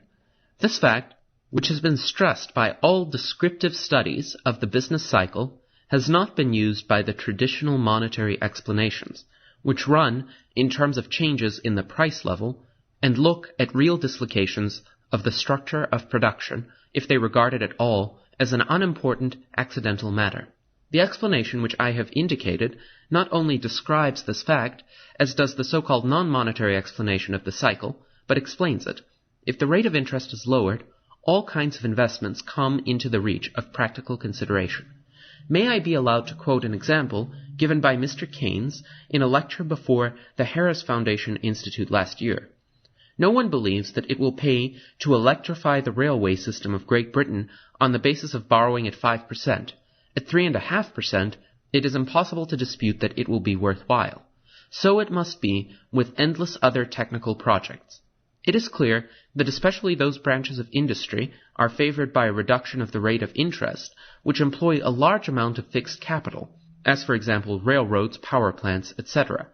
In their cost account, interest rate changes play an important role, but there is an indisputable general tendency to replace labor by machinery if capital becomes cheap. That is to say, more labor and working capital is used to produce machines, railroads, power plants, comparatively less for current production of consumption goods. In technical economic parlance, the roundaboutness of production is increased. The crucial point, and also the point of deviation from Mr. Keynes's analysis, is to understand well that a reaction must inevitably set in if this productive expansion is not financed by real voluntary saving of individuals or corporations, but by ad hoc created credit. And it is practically very important, the last boom should have brought this home to us, that a stable commodity price level is not a sufficient safeguard against such an artificial stimulation of an expansion of production. In other words, that a relative credit inflation, in the above-defined meaning of the term, will induce the same counter-movements as an absolute inflation. I hope that I have been able to give you a tolerably clear idea of this improved monetary explanation of the business cycle. Once more, I must ask you not to take as a complete exposition what can be only a brief indication. A sufficiently detailed discussion of the case could be only undertaken in a big volume. Therefore, I beg you to suspend your final judgment until the case has been more fully presented to you. Only one objection I should like to anticipate. It is true this theory suffers from a serious disadvantage. It is so much more complicated than the traditional monetary explanation. But I venture to say that this is not the fault of this theory, but due to the malice of the object. Unfortunately, facts are not always so simple as many people would like to have them. Economic Depressions, Their Cause and Cure, by Murray N. Rothbard. We live in a world of euphemism. Undertakers have become morticians. Press agents are now public relations counselors. And janitors have all been transformed into superintendents. In every walk of life, plain facts have been wrapped in cloudy camouflage. No less has this been true of economics. In the old days, we used to suffer nearly periodic economic crises, the sudden onset of which was called a panic, and the lingering trough period after the panic was called depression. The most famous depression, in modern times, of course, was the one that began in a typical financial panic in 1929 and lasted until the advent of World War II. After the disaster of 1929, economists and politicians resolved that this must never happen again. The easiest way of succeeding at this resolve was simply to define depressions out of existence. From that point on, America was to suffer no further depressions, for when the next sharp depression came along in 1937 to 38, the economists simply refused to use the dread name and came up with a new, much softer-sounding word, recession. From that point on, we have been through quite a few recessions, but not a single depression. But pretty soon, the word recession also became too harsh for the delicate sensibilities of the American public. It now seems that we had our last recession in 1957 to 58. For, since then, we have only had downturns, or even better, slowdowns, or sidewise movements.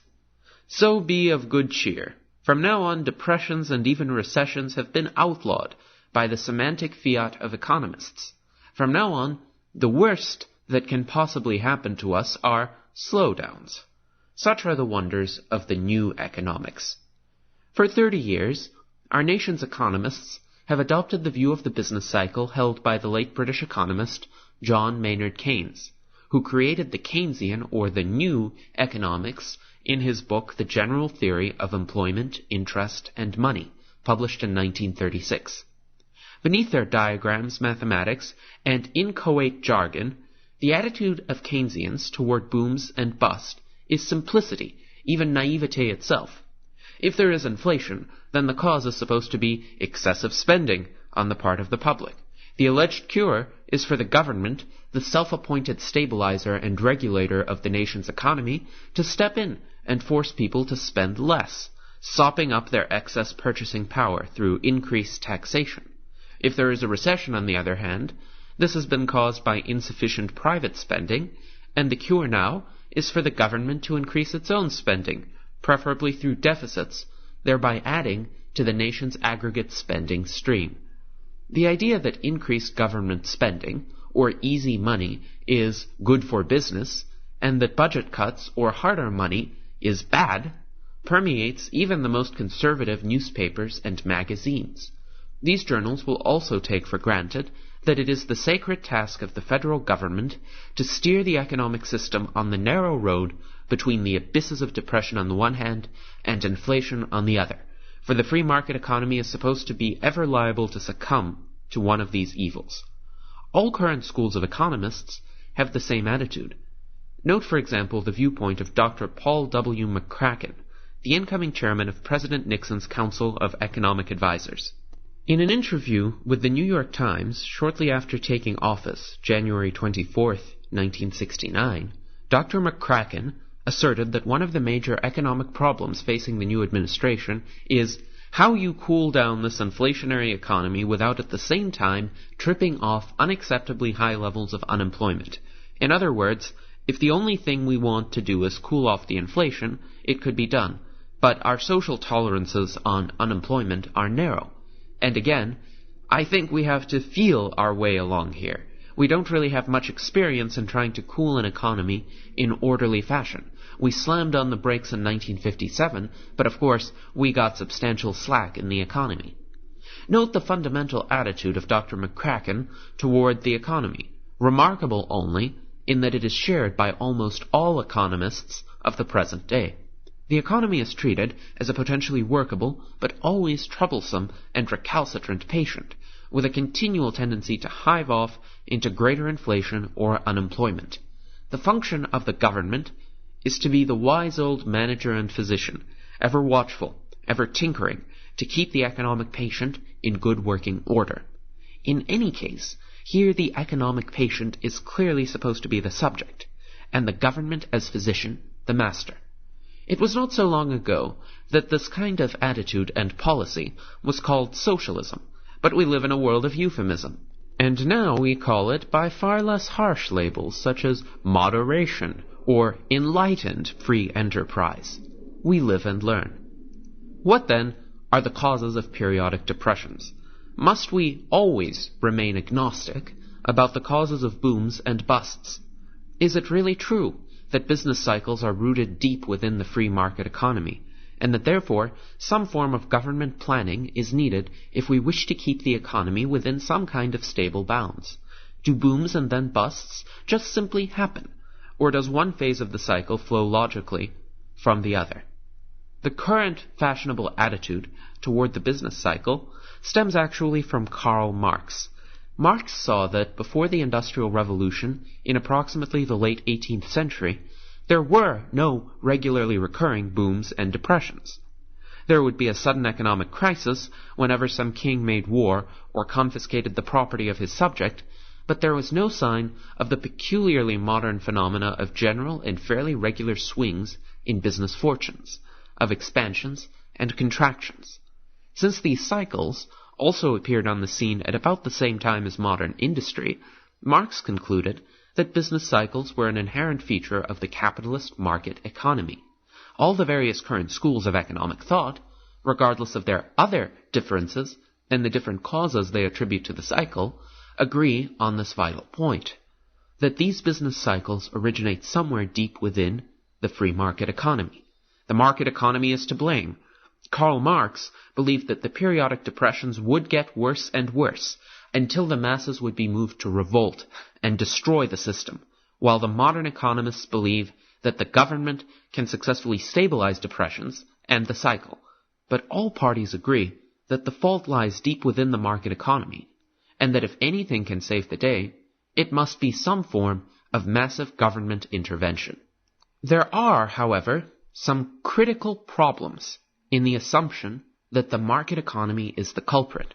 For general economic theory teaches us that supply and demand always tend to be in equilibrium in the market, and that therefore prices of products, as well as of the factors that contribute to production, are always tending toward some equilibrium point. Even though changes of data, which are always taking place, prevent equilibrium from ever being reached, there is nothing in the general theory of the market system that would account for regular and recurring boom and bust phases of the business cycle. Modern economists solve this problem by simply keeping their general price and market theory and their business cycle theory in separate, tightly sealed compartments, with never the twain meeting, much less integrated with each other. Economists, unfortunately, have forgotten that there is only one economy, and therefore only one integrated economic theory. Neither economic life nor the structure of theory can or should be in watertight compartments. Our knowledge of the economy is either one integrated whole or it is nothing. Yet most economists are content to apply totally separate, and indeed mutually exclusive theories for general price analysis and for business cycles. They cannot be genuine economic scientists so long as they are content to keep operating in this primitive way. But there are still graver problems with the currently fashionable approach. Economists also do not see one particularly critical problem because they do not bother to square their business cycle and general price theories.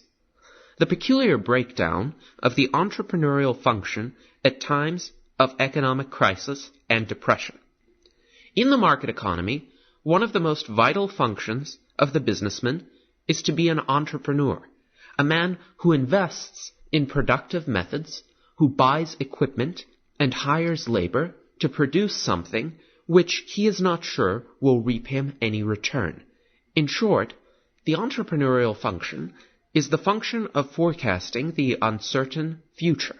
Before embarking on any investment or line of production, the entrepreneur or enterpriser must estimate present and future costs and future revenues, and therefore estimate whether and how much profits he will earn from the investment. If he forecasts well, and significantly better than his business competitors, he will reap profits from his investment. The better his forecasting, the higher profits he will earn. If, on the other hand, he is a poor forecaster and overestimates the demand for his product, he will suffer losses and pretty soon be forced out of the business.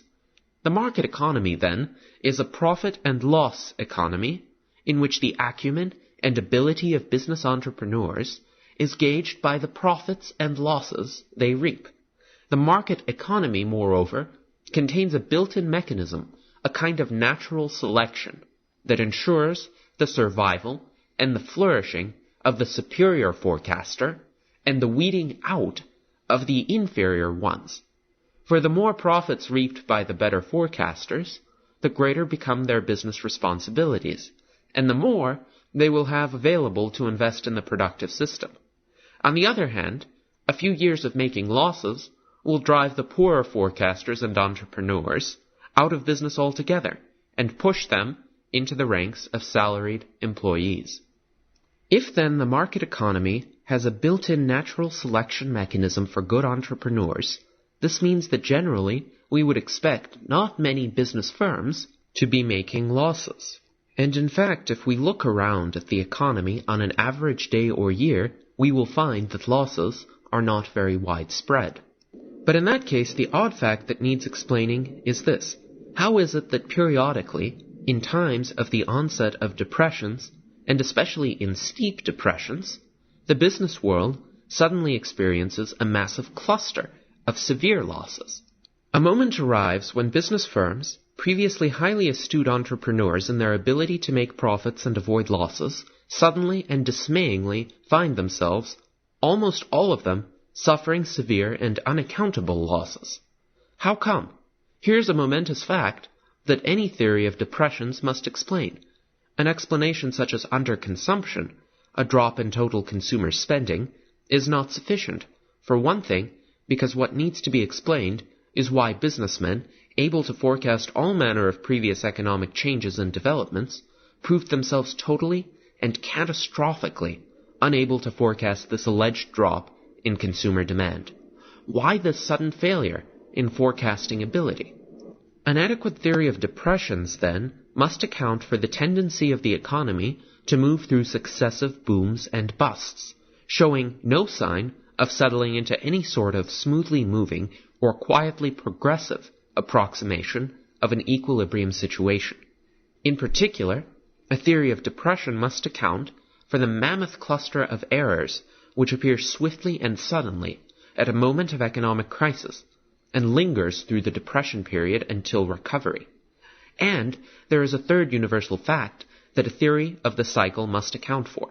Invariably, the booms and busts are much more intense and severe in the capital goods industries, the industries making machines and equipment, the ones producing industrial raw materials, or constructing industrial plants, than in the industries making consumers' goods.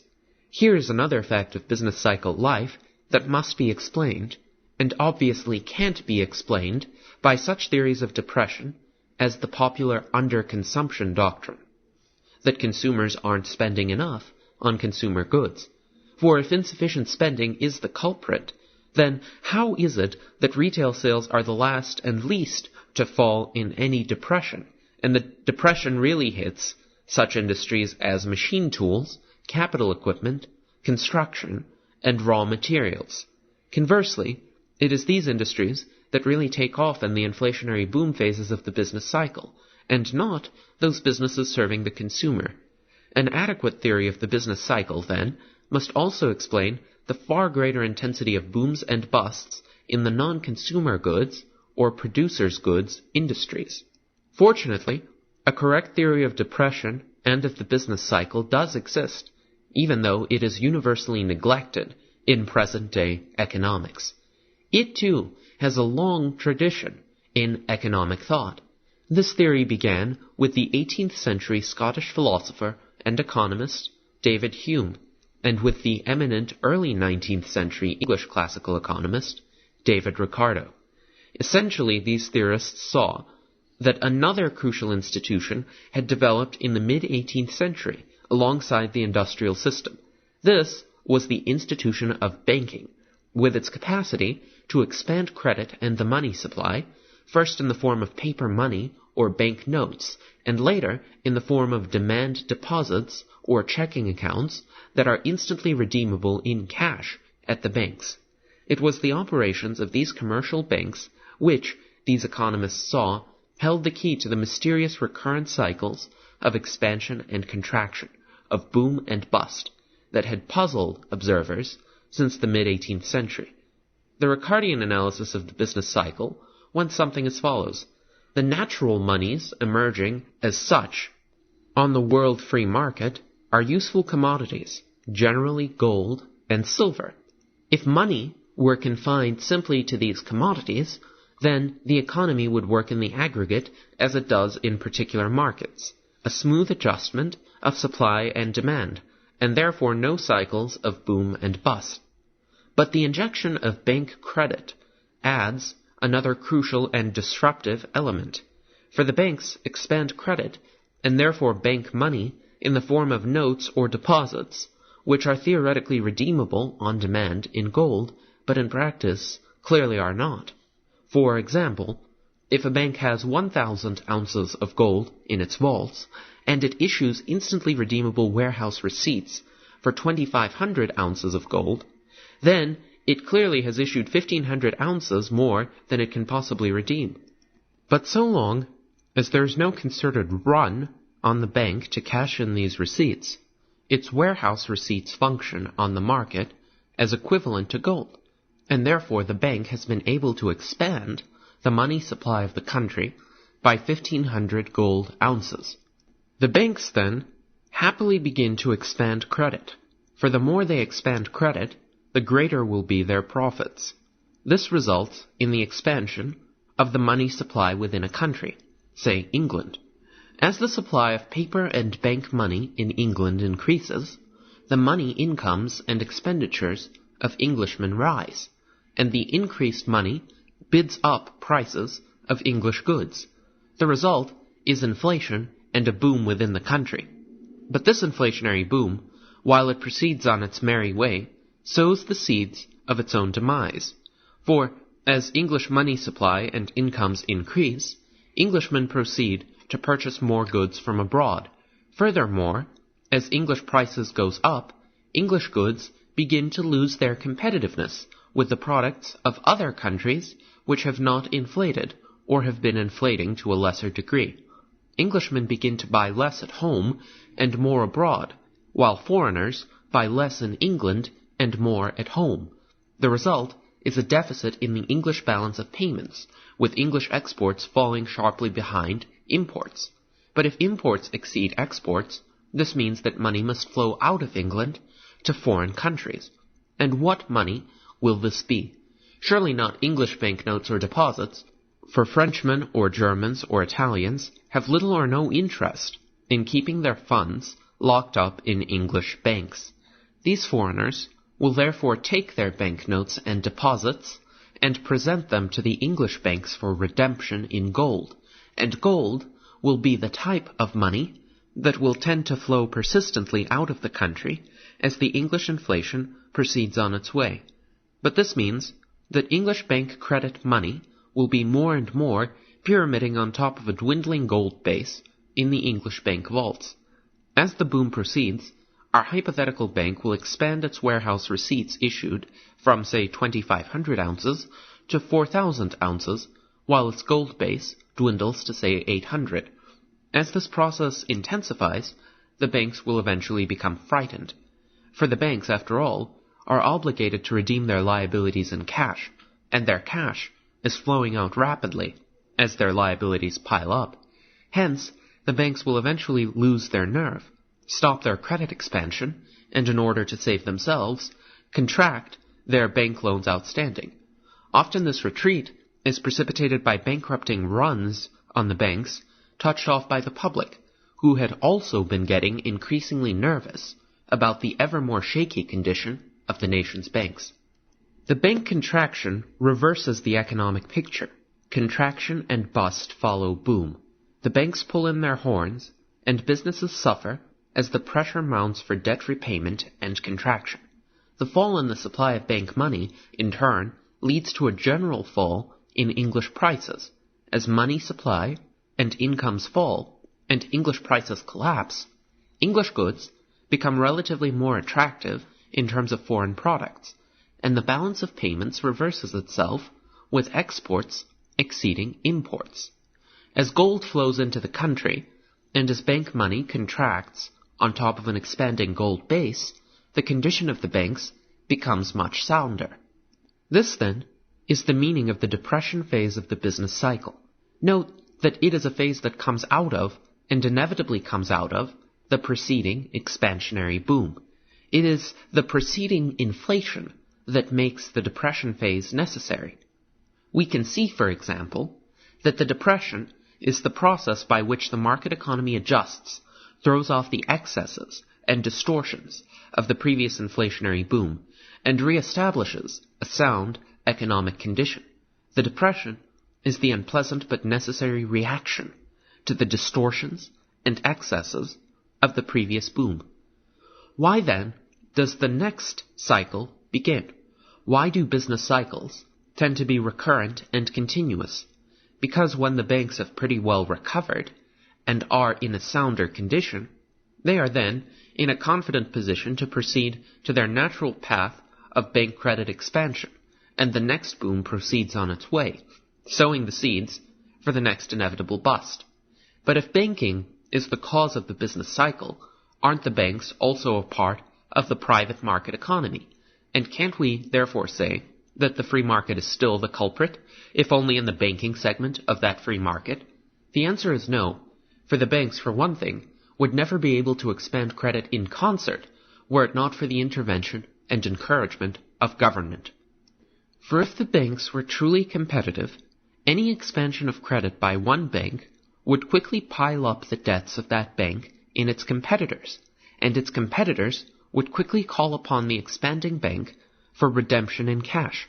In short, a bank's rivals will call upon it for redemption in gold or cash in the same way as do foreigners, except that the process is much faster and would nip any incipient inflation in the bud before it got started. Banks can only expand comfortably in unison when a central bank exists, essentially a governmental bank enjoying a monopoly of government business and a privileged position imposed by government over the entire banking system. It is only when central banking got established that the banks were able to expand for any length of time, and the familiar business cycle got underway in the modern world. The central bank acquires its control over the banking system by such governmental measures as making its own liabilities legal tender for all debts and receivable in taxes, granting the central bank monopoly of the issue of bank notes as contrasted to deposits. In England, the Bank of England, the governmentally established central bank, had a legal monopoly of banknotes in the London area, or through the outright forcing of banks to use the central bank as their client for keeping their reserves of cash, as in the United States and its Federal Reserve System. Not that the banks complain about this intervention, for it is the establishment of central banking that makes long-term bank credit expansion possible, since the expansion of central banknotes provides added cash reserves for the entire banking system and permits all the commercial banks to expand their credit together. Central banking works like a cozy compulsory bank cartel to expand the bank's liabilities, and the banks are now able to expand on a larger base of cash in the form of central banknotes as well as gold. So now we see at last that the business cycle is brought about not by any mysterious failings of the free market economy, but quite the opposite, by systematic intervention by government in the market process. Government intervention brings about bank expansion and inflation, and, when the inflation comes to an end, the subsequent depression adjustment comes into play. The Ricardian theory of the business cycle grasped the essentials of a correct cycle theory, the recurrent nature of the phases of the cycle, depression as adjustment to intervention in the market rather than from the free market economy. But two problems were as yet unexplained. Why the sudden cluster of business error, the sudden failure of the entrepreneurial function, and why the vastly greater fluctuations in the producer's goods than in the consumer's goods industries? The Ricardian theory only explained movements in the price level in general business. There was no hint of explanation of the vastly different reactions in the capital and consumer goods industries. The correct and fully developed theory of the business cycle was finally discovered and set forth by the Austrian economist Ludwig von Mises when he was a professor at the University of Vienna. Mises developed hints of his solution to the vital problem of the business cycle in his monumental Theory of Money and Credit, published in 1912, and still, nearly 60 years later, the best book on the theory of money and banking. Mises developed his cycle theory during the 1920s, and it was brought to the English-speaking world by Mises's leading follower, Friedrich von Hayek, who came from Vienna to teach at the London School of Economics in the early 1930s, and who published, in German and in English, 2 books which applied and elaborated the Mises cycle theory, Monetary Theory and the Trade Cycle, and Prices and Production. Since Mises and Hayek were Austrians, and also since they were in the tradition of the great 19th century Austrian economists, this theory has become known in the literature as the Austrian, or the monetary overinvestment theory of the business cycle.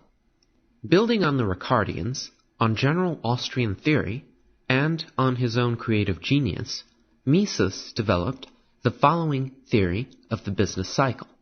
Without bank credit expansion, supply and demand tend to be equilibrated through the free price system, and no cumulative booms or busts can then develop.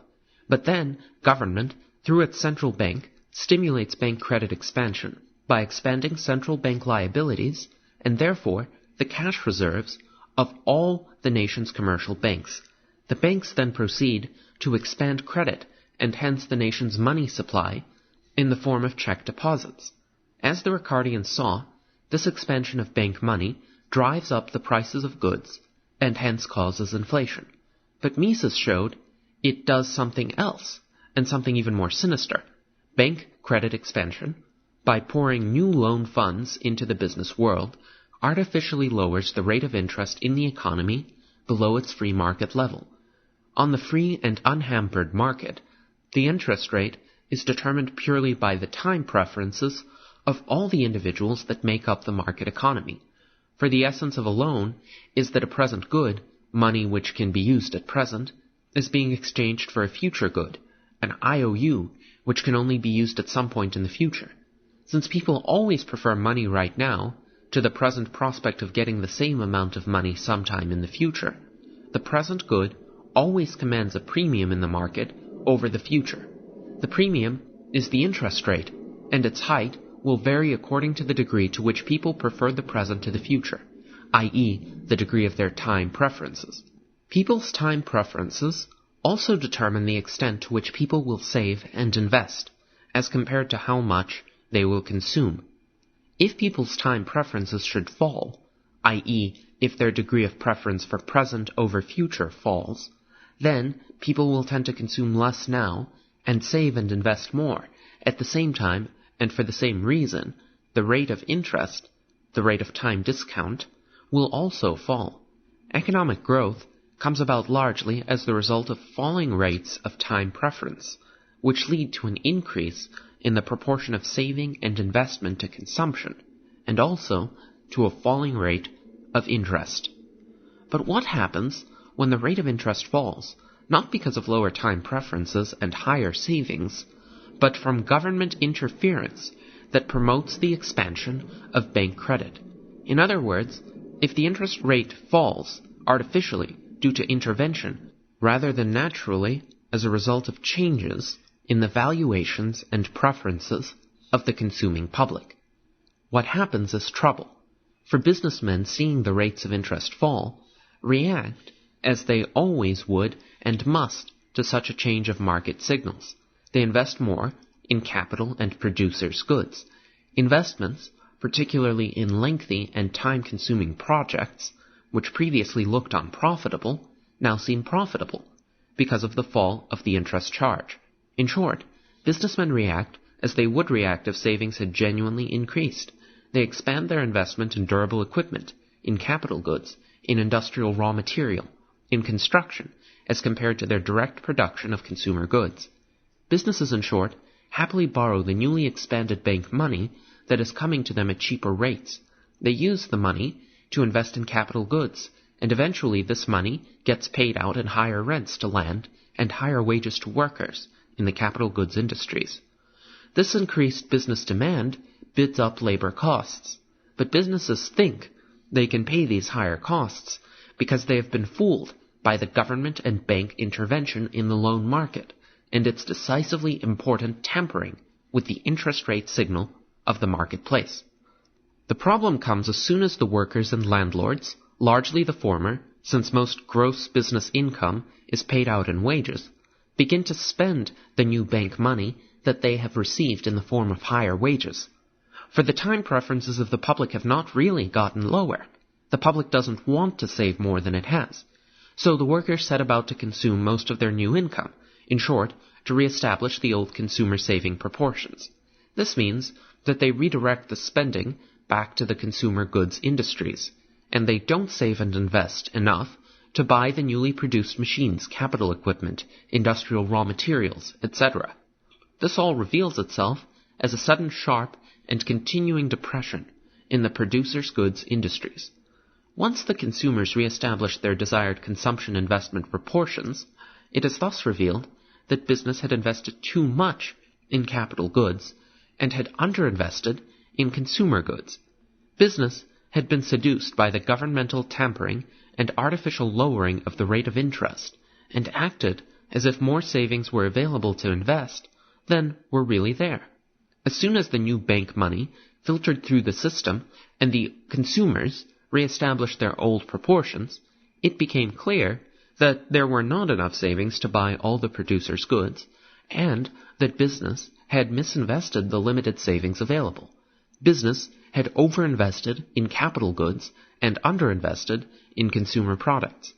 The inflationary boom thus leads to distortions of the pricing and production system.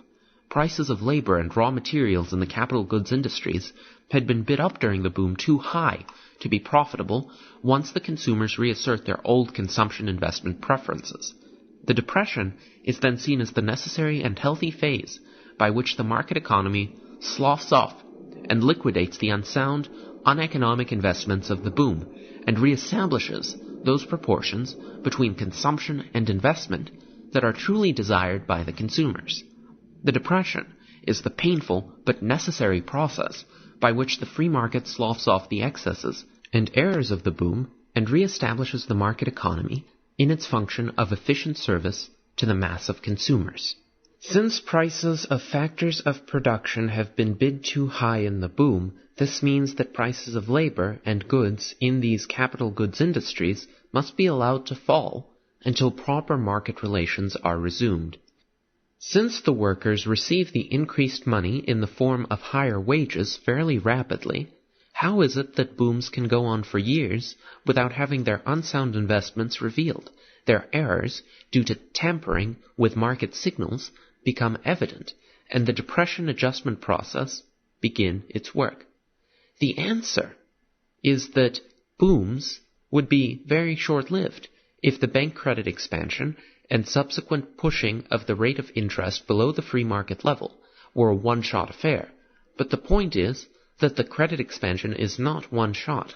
It proceeds on and on, never giving consumers the chance to re-establish their preferred proportions of consumption and saving, never allowing the rise in costs in the capital goods industries to catch up to the inflationary rise in prices. Like the repeated doping of a horse, the boom is kept on its way and ahead of its inevitable comeuppance by repeated doses of the stimulant of bank credit. It is only when bank credit expansion must finally stop, either because the banks are getting into a shaky condition or because the public begins to balk at the continuing inflation, that retribution finally catches up with the boom. As soon as credit expansion stops, then the piper must be paid, and the inevitable readjustments liquidate the unsound overinvestments of the boom with the reassertion of a greater proportionate emphasis on consumers' goods production. Thus, the Misesian theory of the business cycle accounts for all of our puzzles. The repeated and recurrent nature of the cycle, the massive cluster of entrepreneurial error, the far greater intensity of the boom and bust in the producers' goods industries. Mises, then, pinpoints the blame for the cycle on inflationary bank credit expansion propelled by the intervention of government and its central bank. What does Mises say should be done, say by government, once the depression arrives? What is the governmental role in the cure of depression? In the first place, government must cease inflating as soon as possible. It is true that this will inevitably bring the inflationary boom abruptly to an end, and commence the inevitable recession or depression. But the longer the government waits for this, the worse the necessary adjustments will have to be. The sooner the depression readjustment is gotten over with, the better. This means also that the government must never try to prop up unsound business situations. It must never bail out or lend money to business firms in trouble. Doing this will simply prolong the agony and convert a sharp and quick depression phase into a lingering and chronic disease. The government must never try to prop up wage rates or prices of producers' goods. Doing so will prolong and delay indefinitely the completion of the depression adjustment process. It will cause indefinite and prolonged depression and mass unemployment in the vital capital goods industries. The government must not try to inflate again in order to get out of the depression, for even if this reinflation succeeds, it will only sow greater trouble later on. The government must do nothing to encourage consumption, and it must not increase its own expenditures, for this will further increase the social consumption investment ratio. In fact, cutting the government budget will improve the ratio. What the economy needs is not more consumption spending but more saving in order to validate some of the excess investments of the boom. Thus, what the government should do, according to the Misesian analysis of the Depression, is absolutely nothing.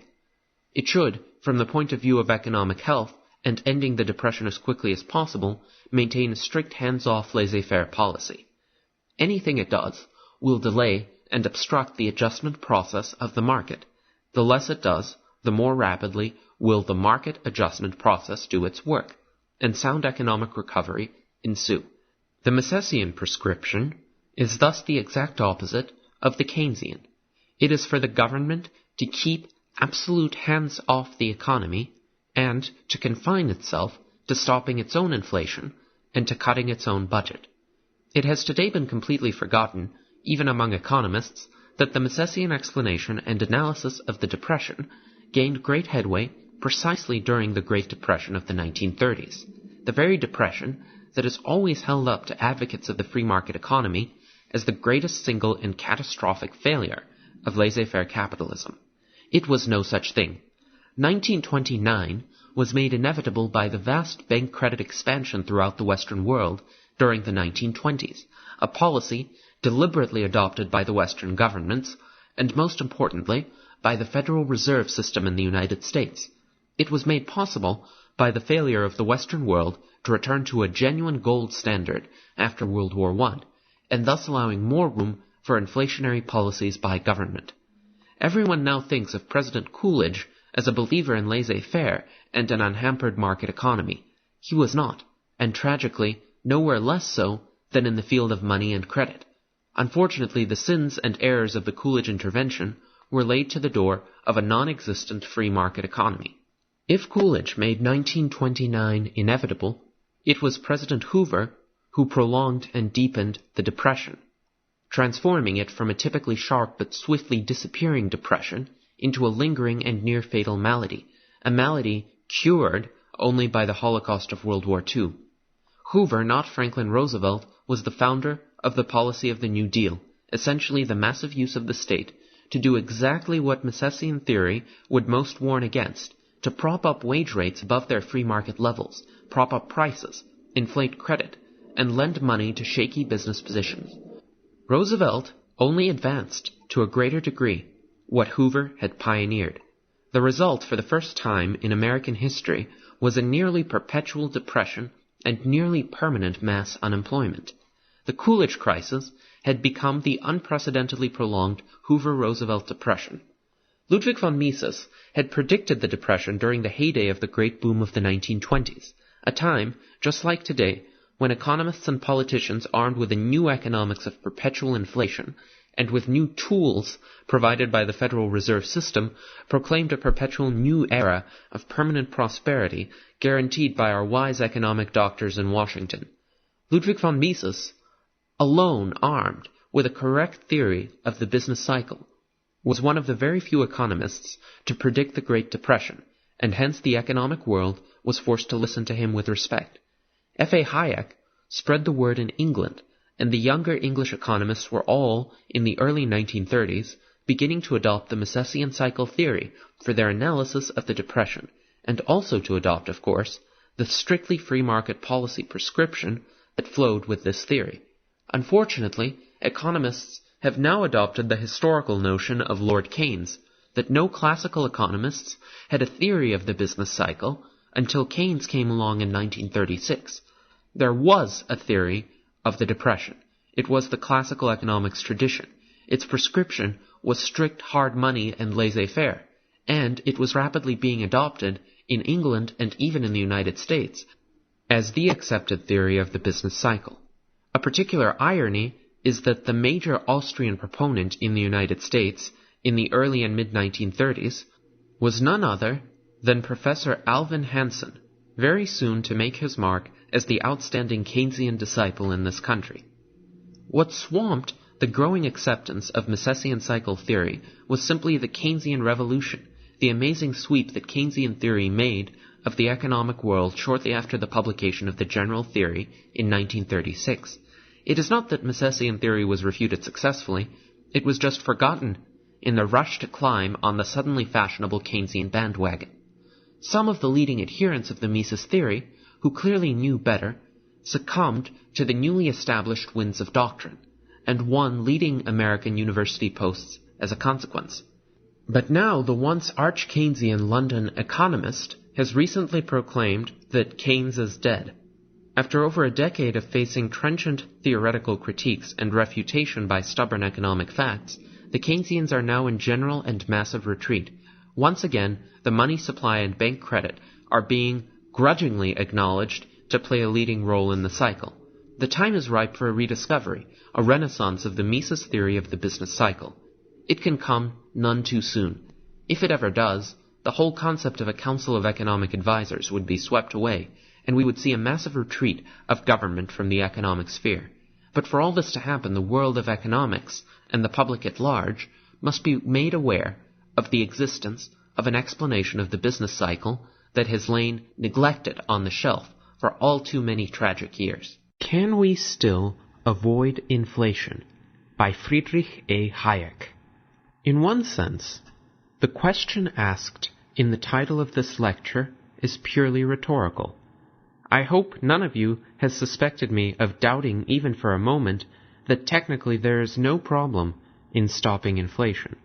If the monetary authorities really want to and are prepared to accept the consequences, they can always do so practically overnight.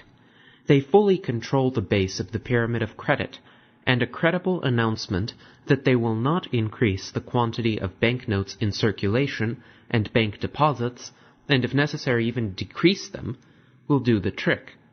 About this, there is no doubt among economists. What I am concerned about is not the technical, but the political possibilities. Here, indeed, we face a task so difficult that more and more people, including highly competent people, have resigned themselves to the inevitability of indefinitely continued inflation. I know, in fact, of no serious attempt to show how we can overcome these obstacles, which lie not in the monetary, but in the political field, and I cannot myself claim to have a patent medicine which I am sure is applicable and effective in the prevailing conditions. But I do not regard it as a task beyond the scope of human ingenuity, once the urgency of the problem is generally understood. My main aim tonight is to bring out clearly why we must stop inflation if we are to preserve a viable society of free men. Once this urgent necessity is fully understood, I hope people will also gather the courage to grasp the hot irons which must be tackled if the political obstacles are to be removed, and we are to have a chance of restoring a functioning market economy. In the elementary textbook accounts, and probably also in the public mind generally, only one harmful effect of inflation is seriously considered, that on the relations between debtors and creditors. Of course, an unforeseen depreciation of the value of money harms creditors and benefits debtors. This is important, but by no means the most important effect of inflation. And since it is the creditors who are harmed and the debtors who benefit, most people do not particularly mind, at least until they realize that in modern society the most important and numerous class of creditors are the wage and salary earners and the small savers, and the representative group of debtors who profit in the first instance are the enterprises and credit institutions. But I do not want to dwell too long on this most familiar effect of inflation, which is also the one which most readily corrects itself. 20 years ago, I still had some difficulty to make my students believe that if an annual rate of price increase of 5% were generally expected, we should have rates of interest of 9 to 10% or more. There still seem to be a few people who have not yet understood that rates of this sort are bound to last so long as inflation continues. Yet, so long as this is the case, and the creditors understand that only part of their gross return is net return, at least short-term lenders have comparatively little ground for complaint, even though long-term creditors, such as the owners of government loans and other debentures, are partly expropriated. There is, however, another more devious aspect of this process, which I must at least briefly mention at this point. It is that it upsets the reliability of all accounting practices and is bound to show spurious profits much in excess of true gains. Of course, a wise manager could allow for this also, at least in a general way, and treat as profits only what remains after he has taken into account the depreciation of money as affecting the replacement costs of his capital. But the tax inspector will not permit him to do so, and insist on taxing all the pseudo-profits. Such taxation is simply confiscation of some of the substance of capital, and in the case of a rapid inflation may become a very serious matter. But all this is familiar ground, matters of which I merely wanted to remind you before turning to the less conspicuous, but for that very reason more dangerous effects of inflation.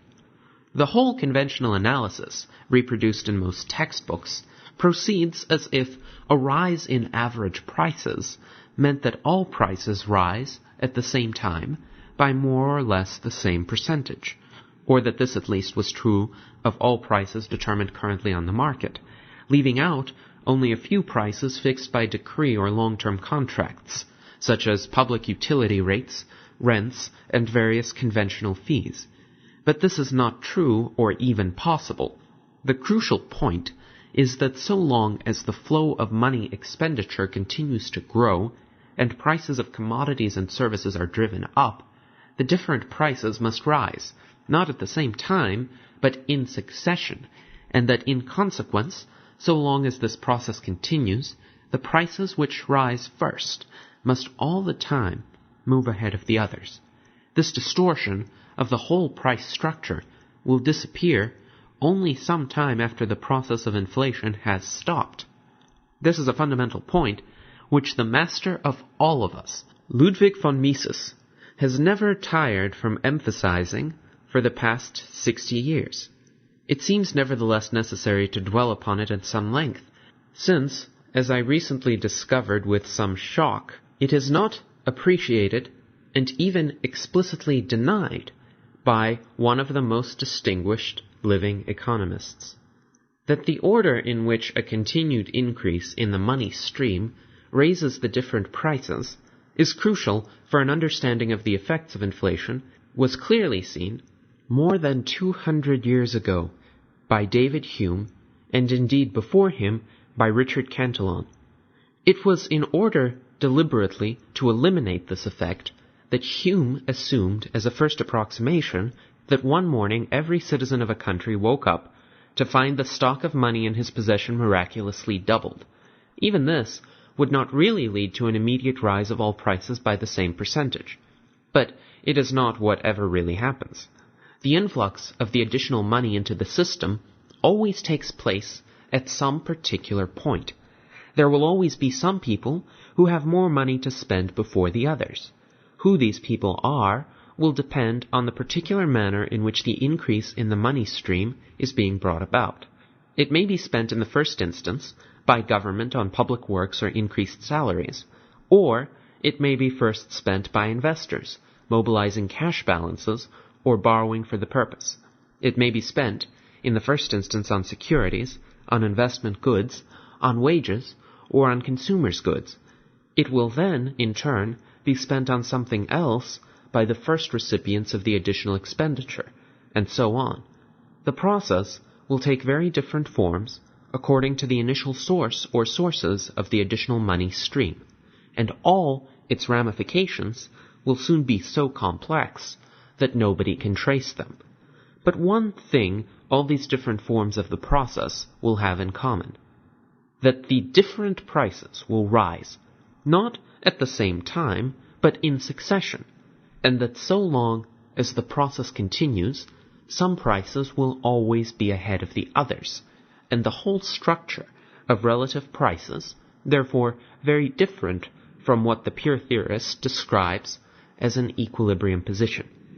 There will always exist what might be described as a prices gradient in favor of those commodities and services which each increment of the money stream hits first, and to the disadvantage of the successive groups which it reaches only later, with the effect that what will rise as a whole will not be a level, but a sort of inclined plane, if we take as normal the system of prices which existed before inflation started, and which will approximately restore itself sometime after it has stopped.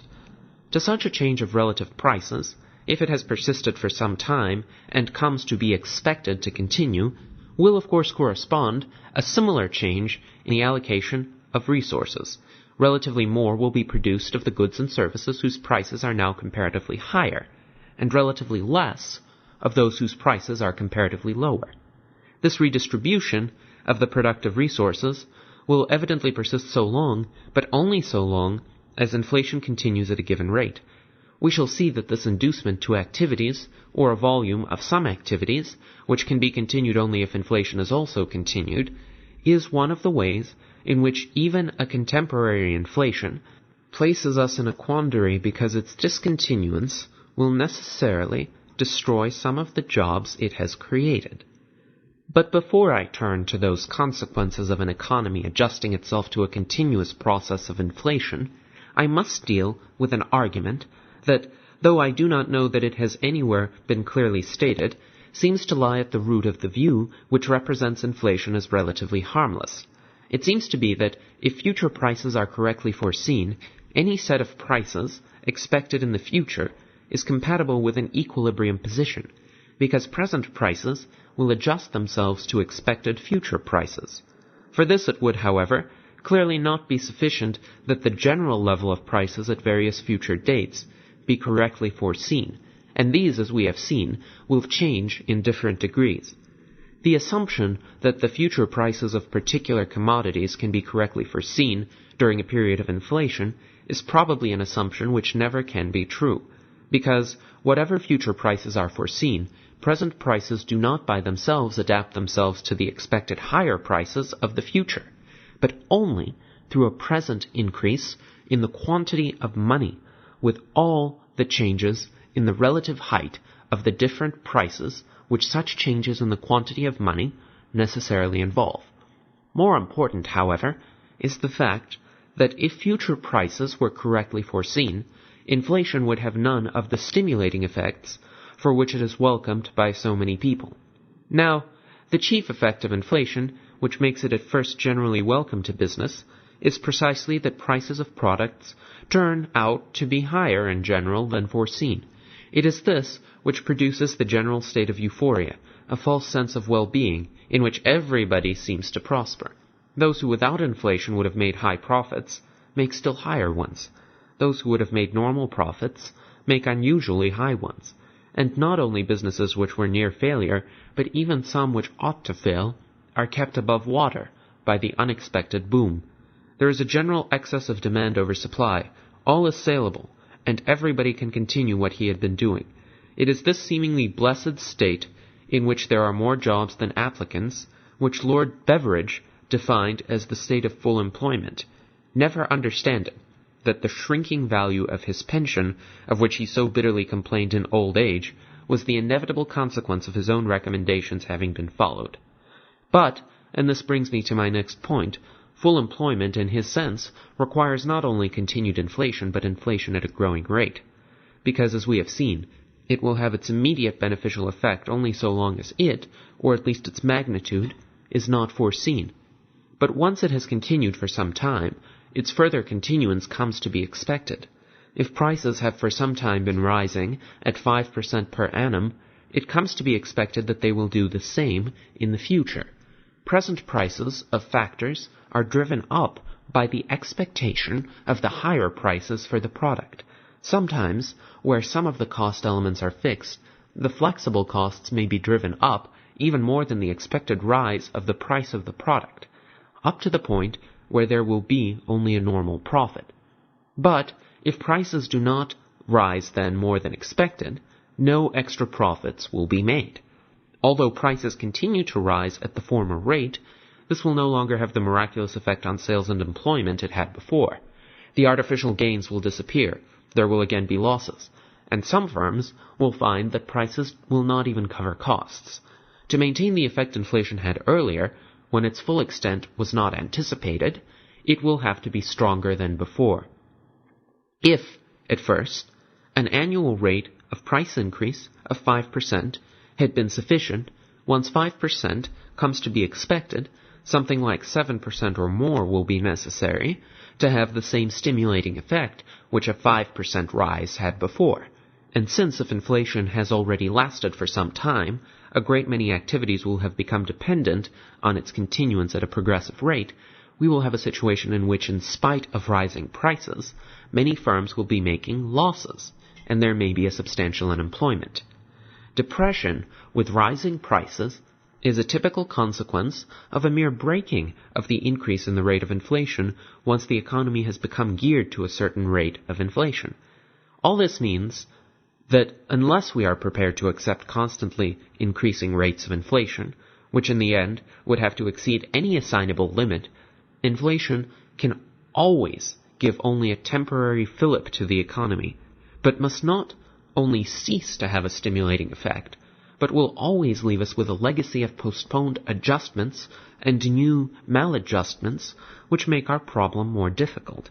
Please note that I am not saying that once we embark on inflation, we are bound to be drawn into a galloping hyperinflation. I do not believe this to be true.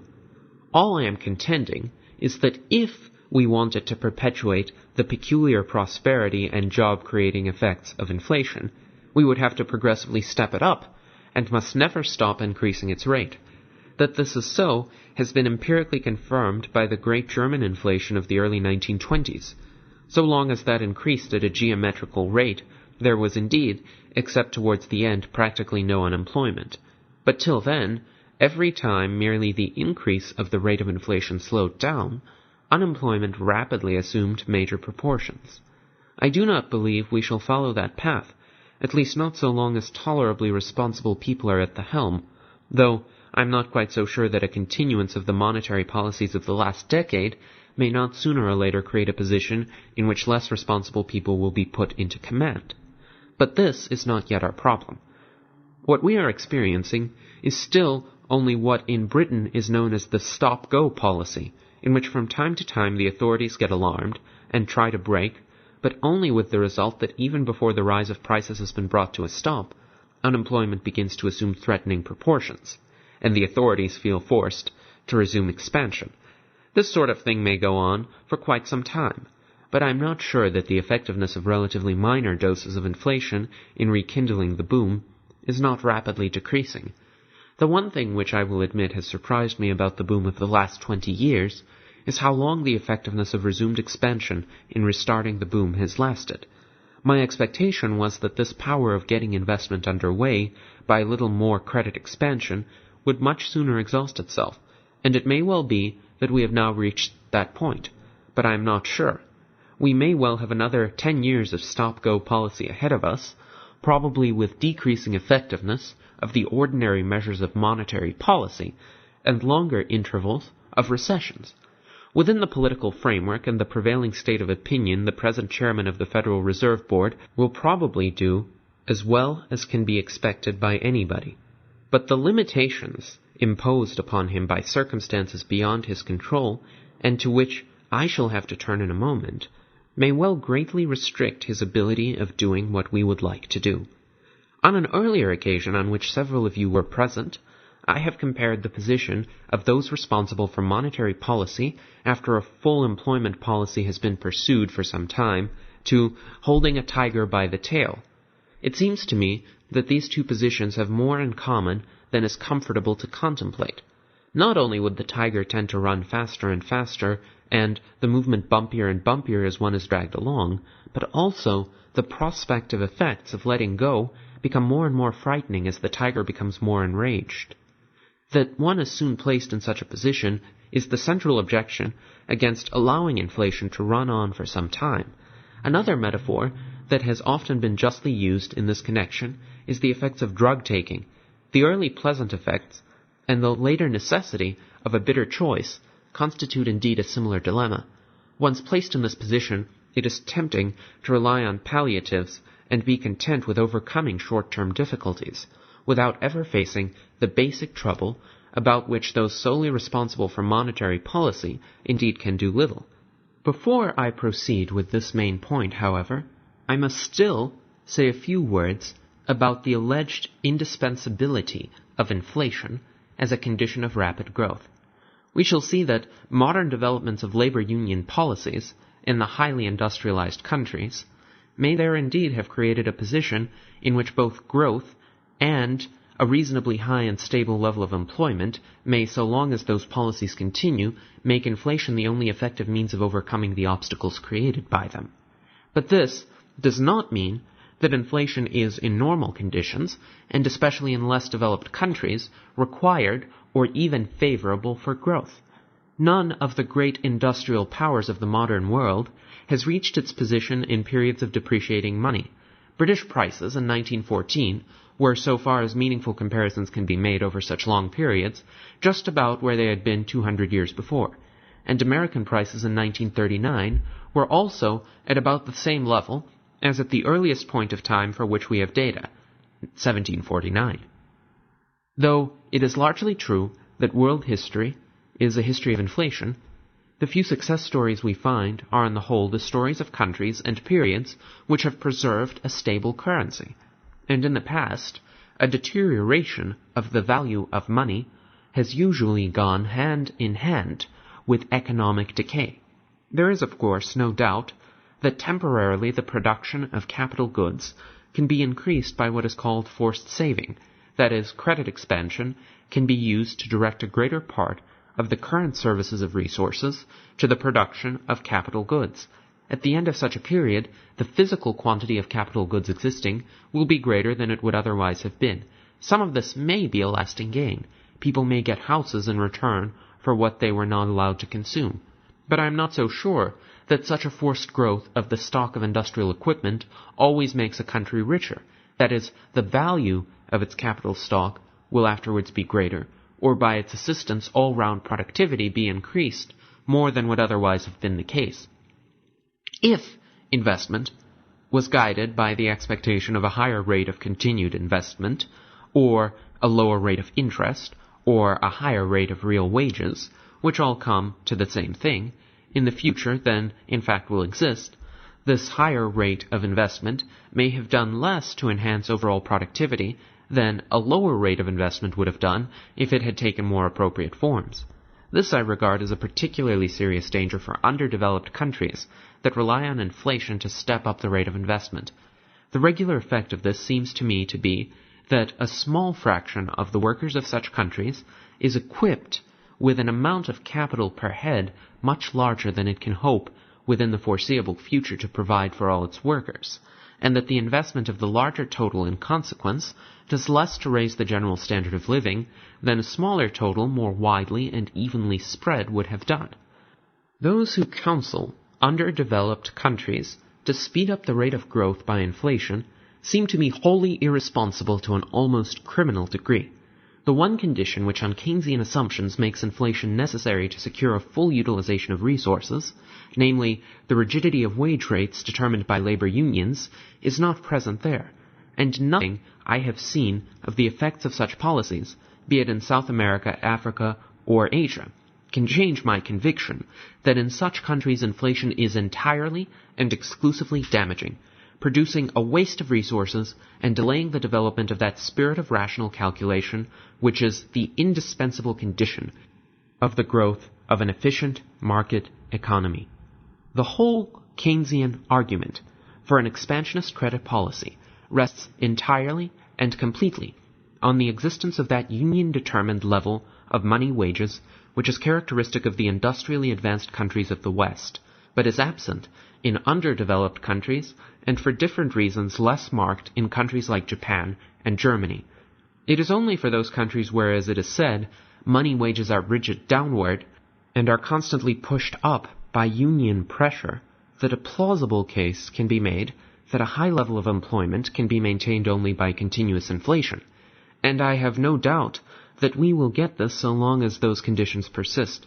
What has happened here at the end of the last war has been that principles of policy have been adopted and often embodied in the law, which in effect release unions of all responsibility for the unemployment their wage policies may cause, and place all responsibility for the preservation of full employment on the monetary and fiscal authorities. The latter are, in effect, required to provide enough money so that the supply of labor at the wages fixed by the unions can be taken off the market. And since it cannot be denied that, at least for a period of years, the monetary authorities have the power, by sufficient inflation, to secure a high level of employment, they will be forced by public opinion to use that instrument. This is the sole cause of the inflationary developments of the last 25 years, and it will continue to operate as long as we allow, on the one hand, the unions to drive up money wages to whatever level they can get employers to consent to, and these employers consent to money wages with a present buying power which they can accept only because they know the monetary authorities will partly undo the harm by lowering the purchasing power of money, and thereby also the real equivalent of the agreed money wages. This is the political fact which for the present makes continued inflation inevitable, and which can be altered not by any changes in monetary, but only by changes in wage policy. Nobody should have any illusion about the fact that so long as the present position on the labor market lasts, we are bound to have continued inflation. Yet we cannot afford this, not only because inflation becomes less and less effective even in preventing unemployment, but because after it has lasted for some time and comes to operate at a high rate, it begins progressively to disorganize the economy and to create strong pressure for the imposition of all kinds of controls. Open inflation is bad enough, but inflation repressed by controls is even worse. It is the real end of the market economy. The hot iron which we must grasp if we are to preserve the enterprise system and the free market is therefore the power of the unions over wages. Unless wages, and particularly the relative wages in the different industries, are again subjected to the forces of the market, and become truly flexible, in particular groups downwards as well as upwards, there is no possibility for a non-inflationary policy. A very simple consideration shows that if no wage is allowed to fall, all the changes in relative wages which become necessary must be brought about by all the wages, except those who tend to fall relatively most being adjusted upwards. This means that practically all money wages must rise if any change in the wage structure is to be brought about. Yet a labor union conceding a reduction of the wages of its members appears today to be an impossibility. Nobody, of course, gains from this situation, since the rise in money wages must be offset by a depreciation of the value of money if no unemployment is to be caused. It seems, however, a built-in necessity of that determination of wages by collective bargaining by industrial or craft unions, plus a full employment policy. I believe that so long as this fundamental issue is not resolved, there is little to be hoped from any improvement of the machinery of monetary control. But this does not mean that the existing arrangements are satisfactory. They have been designed precisely to make it easier to give in to the necessities determined by the wage problem, i.e., to make it easier for each country to inflate. The gold standard has been destroyed chiefly because it was an obstacle to inflation. When in 1931, a few days after the suspension of the gold standard in Great Britain, Lord Keynes wrote in a London newspaper that there are few Englishmen who do not rejoice at the breaking of our gold fetters, and 15 years later could assure us that Bretton Woods arrangements were the opposite of the gold standard, all this was directed against the very feature of the gold standard by which it made impossible any prolonged inflationary policy of any one country. And though I am not sure that the gold standard is the best conceivable arrangement for that purpose, it has been the only one that has been fairly successful in doing so. It probably has many defects, but the reason for which it has been destroyed was not one of them. What has been put into its place is no improvement. If, as I have recently heard it explained by one of the members of the original Bretton Woods group, their aim was to place the burden of adjustment of international balances exclusively on the surplus countries, it seems to me the result of this must be continued international inflation. But I only mention this in conclusion to show that if we are to avoid continued worldwide inflation, we also need a different international monetary system. Yet, the time when we can profitably think about this will be only after the leading countries have solved their internal problems. Till then, we probably have to be satisfied with makeshifts, and it seems to me that at the present time, and so long as the fundamental difficulties I have considered continue to be present, there is no chance of meeting the problem of international inflation by restoring an international gold standard, even if this were practical policy. The central problem which must be solved before we can hope for a satisfactory monetary order is the problem of wage determination. The Austrian Theory, a Summary, by Roger W. Garrison. Grounded in the economic theory set out in Karl Menger's Principles of Economics, and built on the vision of a capital using production process developed in Eugen Bohm-Bawerk's Capital and Interest, the Austrian theory of the business cycle remains sufficiently distinct to justify its national identification. But even in its earliest rendition in Ludwig von Mises's Theory of Money and Credit, and in subsequent exposition and extension in F. A. Hayek's Prices and Production, the theory incorporated important elements from Swedish and British economics. Knut Wicksel's Interest and Prices, which showed how prices respond to a discrepancy between the bank rate and the real rate of interest, provided the basis for the Austrian account of the misallocation of capital during the boom. The market process that eventually reveals the intertemporal misallocation and turns boom into bust resembles an analogous process described by the British currency school, in which international misallocations induced by credit expansion are subsequently eliminated by changes in the terms of trade and hence in specie flow. The Austrian theory of the business cycle emerges straightforwardly from a simple comparison of savings-induced growth, which is sustainable, with a credit-induced boom, which is not. An increase in saving by individuals and a credit expansion orchestrated by the central bank set into motion market processes whose initial allocational effects on the economy's capital structure are similar, but the ultimate consequences of the two processes stand in stark contrast. Saving gets us genuine growth. Credit expansion gets us boom and bust. The general thrust of the theory, though not the full argument, can be stated in terms of the conventional macroeconomic aggregates of saving and investment. The level of investment is determined by the supply of and demand for loanable funds, as shown in figures 1a and 1b. Supply reflects the willingness of individuals to save at various rates of interest. Demand reflects the willingness of businesses to borrow and undertake investment projects. Each figure represents a state of equilibrium in the loan market. The market clearing rate of interest is I, as shown on the vertical axis, and the amount of income saved and borrowed for investment purposes is A, as shown in the horizontal axis. An increase in the supply of loanable funds, as shown in both figures, has obvious initial effects on the interest rate and on the level of investment borrowing. But the market process plays itself out differently depending upon whether the increased supply of loanable funds derives from increased saving by individuals or from increased credit expansion by the central bank. Figure 1a shows the market's reaction to an increase in the thriftiness of individuals, as represented by a shift of the supply curve from S to MS prime. People have become more future-oriented. They prefer to shift consumption from the present to the future. As a result, of the increased availability of loanable funds, the rate of interest falls from I to I prime, enticing businesses to undertake investment projects previously considered unprofitable. At the new lower market clearing rate of interest, both saving and investment increase by the amount AB. This increase in the economy's productive capacity constitutes genuine growth. Figure 1b shows the effect of an increase in credit creation brought about by the central bank, as represented by a shift of the supply curve from S to S plus delta M. Here, it is assumed that people have not become more thrifty or future-oriented. The central bank has simply inflated the supply of loanable funds by injecting new money into credit markets.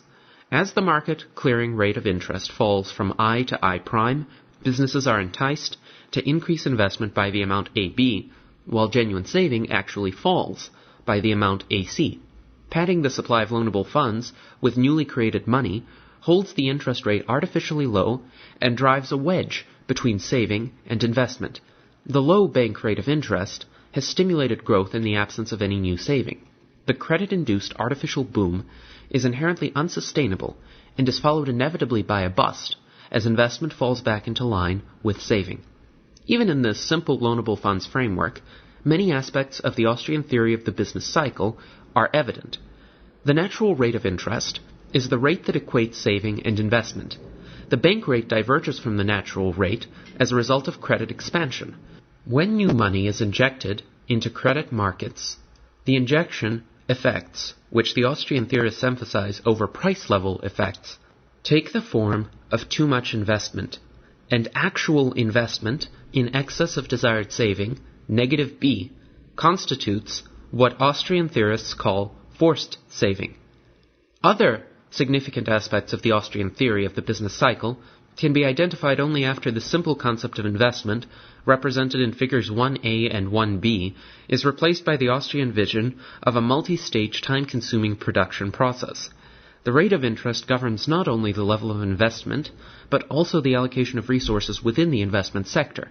The economy's intertemporal structure of production consists of investment sub-aggregates, which are defined in terms of their temporal relationship to the consumer goods they help to produce. Some stages of production, such as research and development and resource extraction, are temporally distant from the output of consumer goods. Other stages, such as wholesale and retail operations, are temporally close to final goods in the hands of consumers. As implied by standard calculations of discounted factor values, interest rate sensitivity increases with the temporal distance of the investment sub-aggregate, or stage of production, from final consumption. The interest rate governs the intertemporal pattern of resource allocation. For an economy to exhibit equilibrating tendencies over time, the intertemporal pattern of resource allocation must adjust to changes in the intertemporal pattern of consumption preferences. An increase in the rate of saving implies a change in the preferred consumption pattern such that planned consumption is shifted from the near future to the remote future. A savings-induced decrease in the rate of interest favors investment over current consumption, as shown in figures 1a and 1b. Further, and more significant in Austrian theorizing, it favors investment in more durable over less durable capital, and in capital suited for temporally more remote rather than less remote stages of production. These are the kinds of changes within the capital structure that are necessary to shift output from the near future to the more remote future in conformity with changing intertemporal consumption preferences. The shift of capital away from final output, and hence the shift of output towards the more remote future, can also be induced by credit creation. However, the credit-induced decrease in the rate of interest engenders a disconformity between intertemporal resource usage and intertemporal consumption preferences. Market mechanisms that allocate resources within the capital structure are imperfect enough to permit substantial intertemporal disequilibria, but the market process that shifts output from the near to the more remote future when savings preferences have not changed is bound to be ill-fated. The spending pattern of income earners clashes with the production decisions that generated their income. The intertemporal mismatch between earning and spending patterns eventually turns boom into bust. More specifically, the artificially low rate of interest that triggered the boom eventually gives way to a high real rate of interest as overcommitted investors bid against one another for increasingly scarce resources. The bust, which is simply the market's recognition of the unsustainability of the boom, is followed by liquidation and capital restructuring, through which production activities are brought back into conformity with consumption preferences. Mainstream macroeconomics bypasses all issues involving intertemporal capital structure by posing a simple inverse relationship between aggregate net investment and the interest rate. The investment aggregate is typically taken to be interest inelastic in the context of short-run macroeconomic theory and policy prescription, and interest elastic in the context of long-run growth. Further, the very simplicity of this formulation suggests that expectations, which are formulated in the light of current and anticipated policy prescriptions, can make or break policy effectiveness. The Austrian theory recognizes that whatever the interest elasticity of the conventionally defined investment aggregate, the impact of interest rate movements on the structure of capital is crucial to the maintenance of intertemporal equilibrium. Changes within the capital structure may be significant even when the change in net investment is not, and those structural changes can be equilibrating or disequilibrating, depending on whether they are savings-induced or credit-induced, or more generally, depending on whether they are preference-induced or policy-induced. Further, the very complexity of the interplay between preferences and policy within a multi-stage intertemporal capital structure suggests that market participants cannot fully sort out and hedge against the effects of policy on product and factor prices. In mainstream theory, a change in the conventionally defined investment aggregate not accommodated by an increase in saving, commonly identified as overinvestment and represented as negative B in Figure 1b, is often downplayed on both theoretical and empirical grounds. In Austrian theory, the possibility of overinvestment is recognized, but the central concern is with the more complex and insidious malinvestment, not represented at all in Figure 1b, which involves the intertemporal misallocation of resources within the capital structure. Conventionally, business cycles are marked by changes in employment and in total output. The Austrian theory suggests that the boom and bust are more meaningfully identified with intertemporal allocations of resources within the economy's capital structure, followed by liquidation and capital restructuring.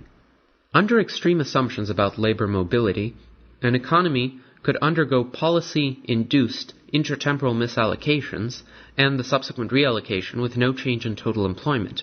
Actual market processes, however, involve adjustments in both capital and labor markets that translate capital market misallocations into labor market fluctuations.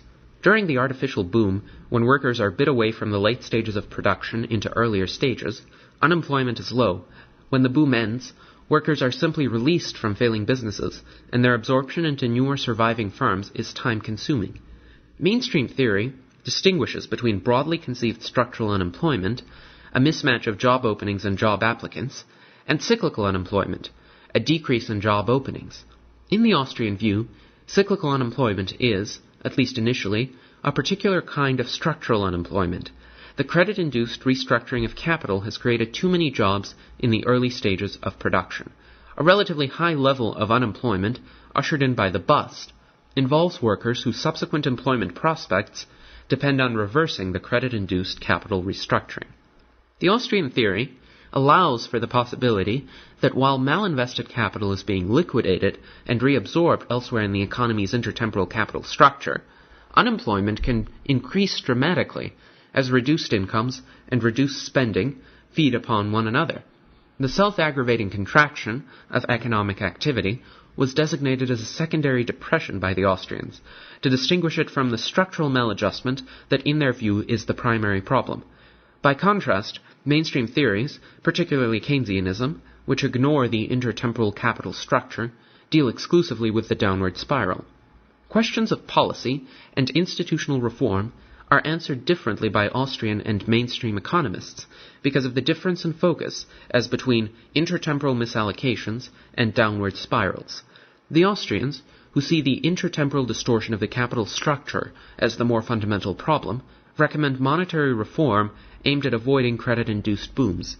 Hard money and decentralized banking are key elements of the Austrian reform agenda. Mainstream macroeconomists take structural problems, intertemporal or otherwise, to be completely separate from the general problem of demand deficiency and the periodic problem of downward spirals of demand and income. Their policy prescriptions, which include fiscal and monetary stimulants aimed at maintaining economic expansion, are seen by the Austrians as the primary source of intertemporal distortions of the capital structure. Although the purging in the 1930s of capital theory from macroeconomics consigned the Austrian theory of the business cycle to a minority view, a number of economists, working within the Austrian tradition, continue the development of capital-based macroeconomics.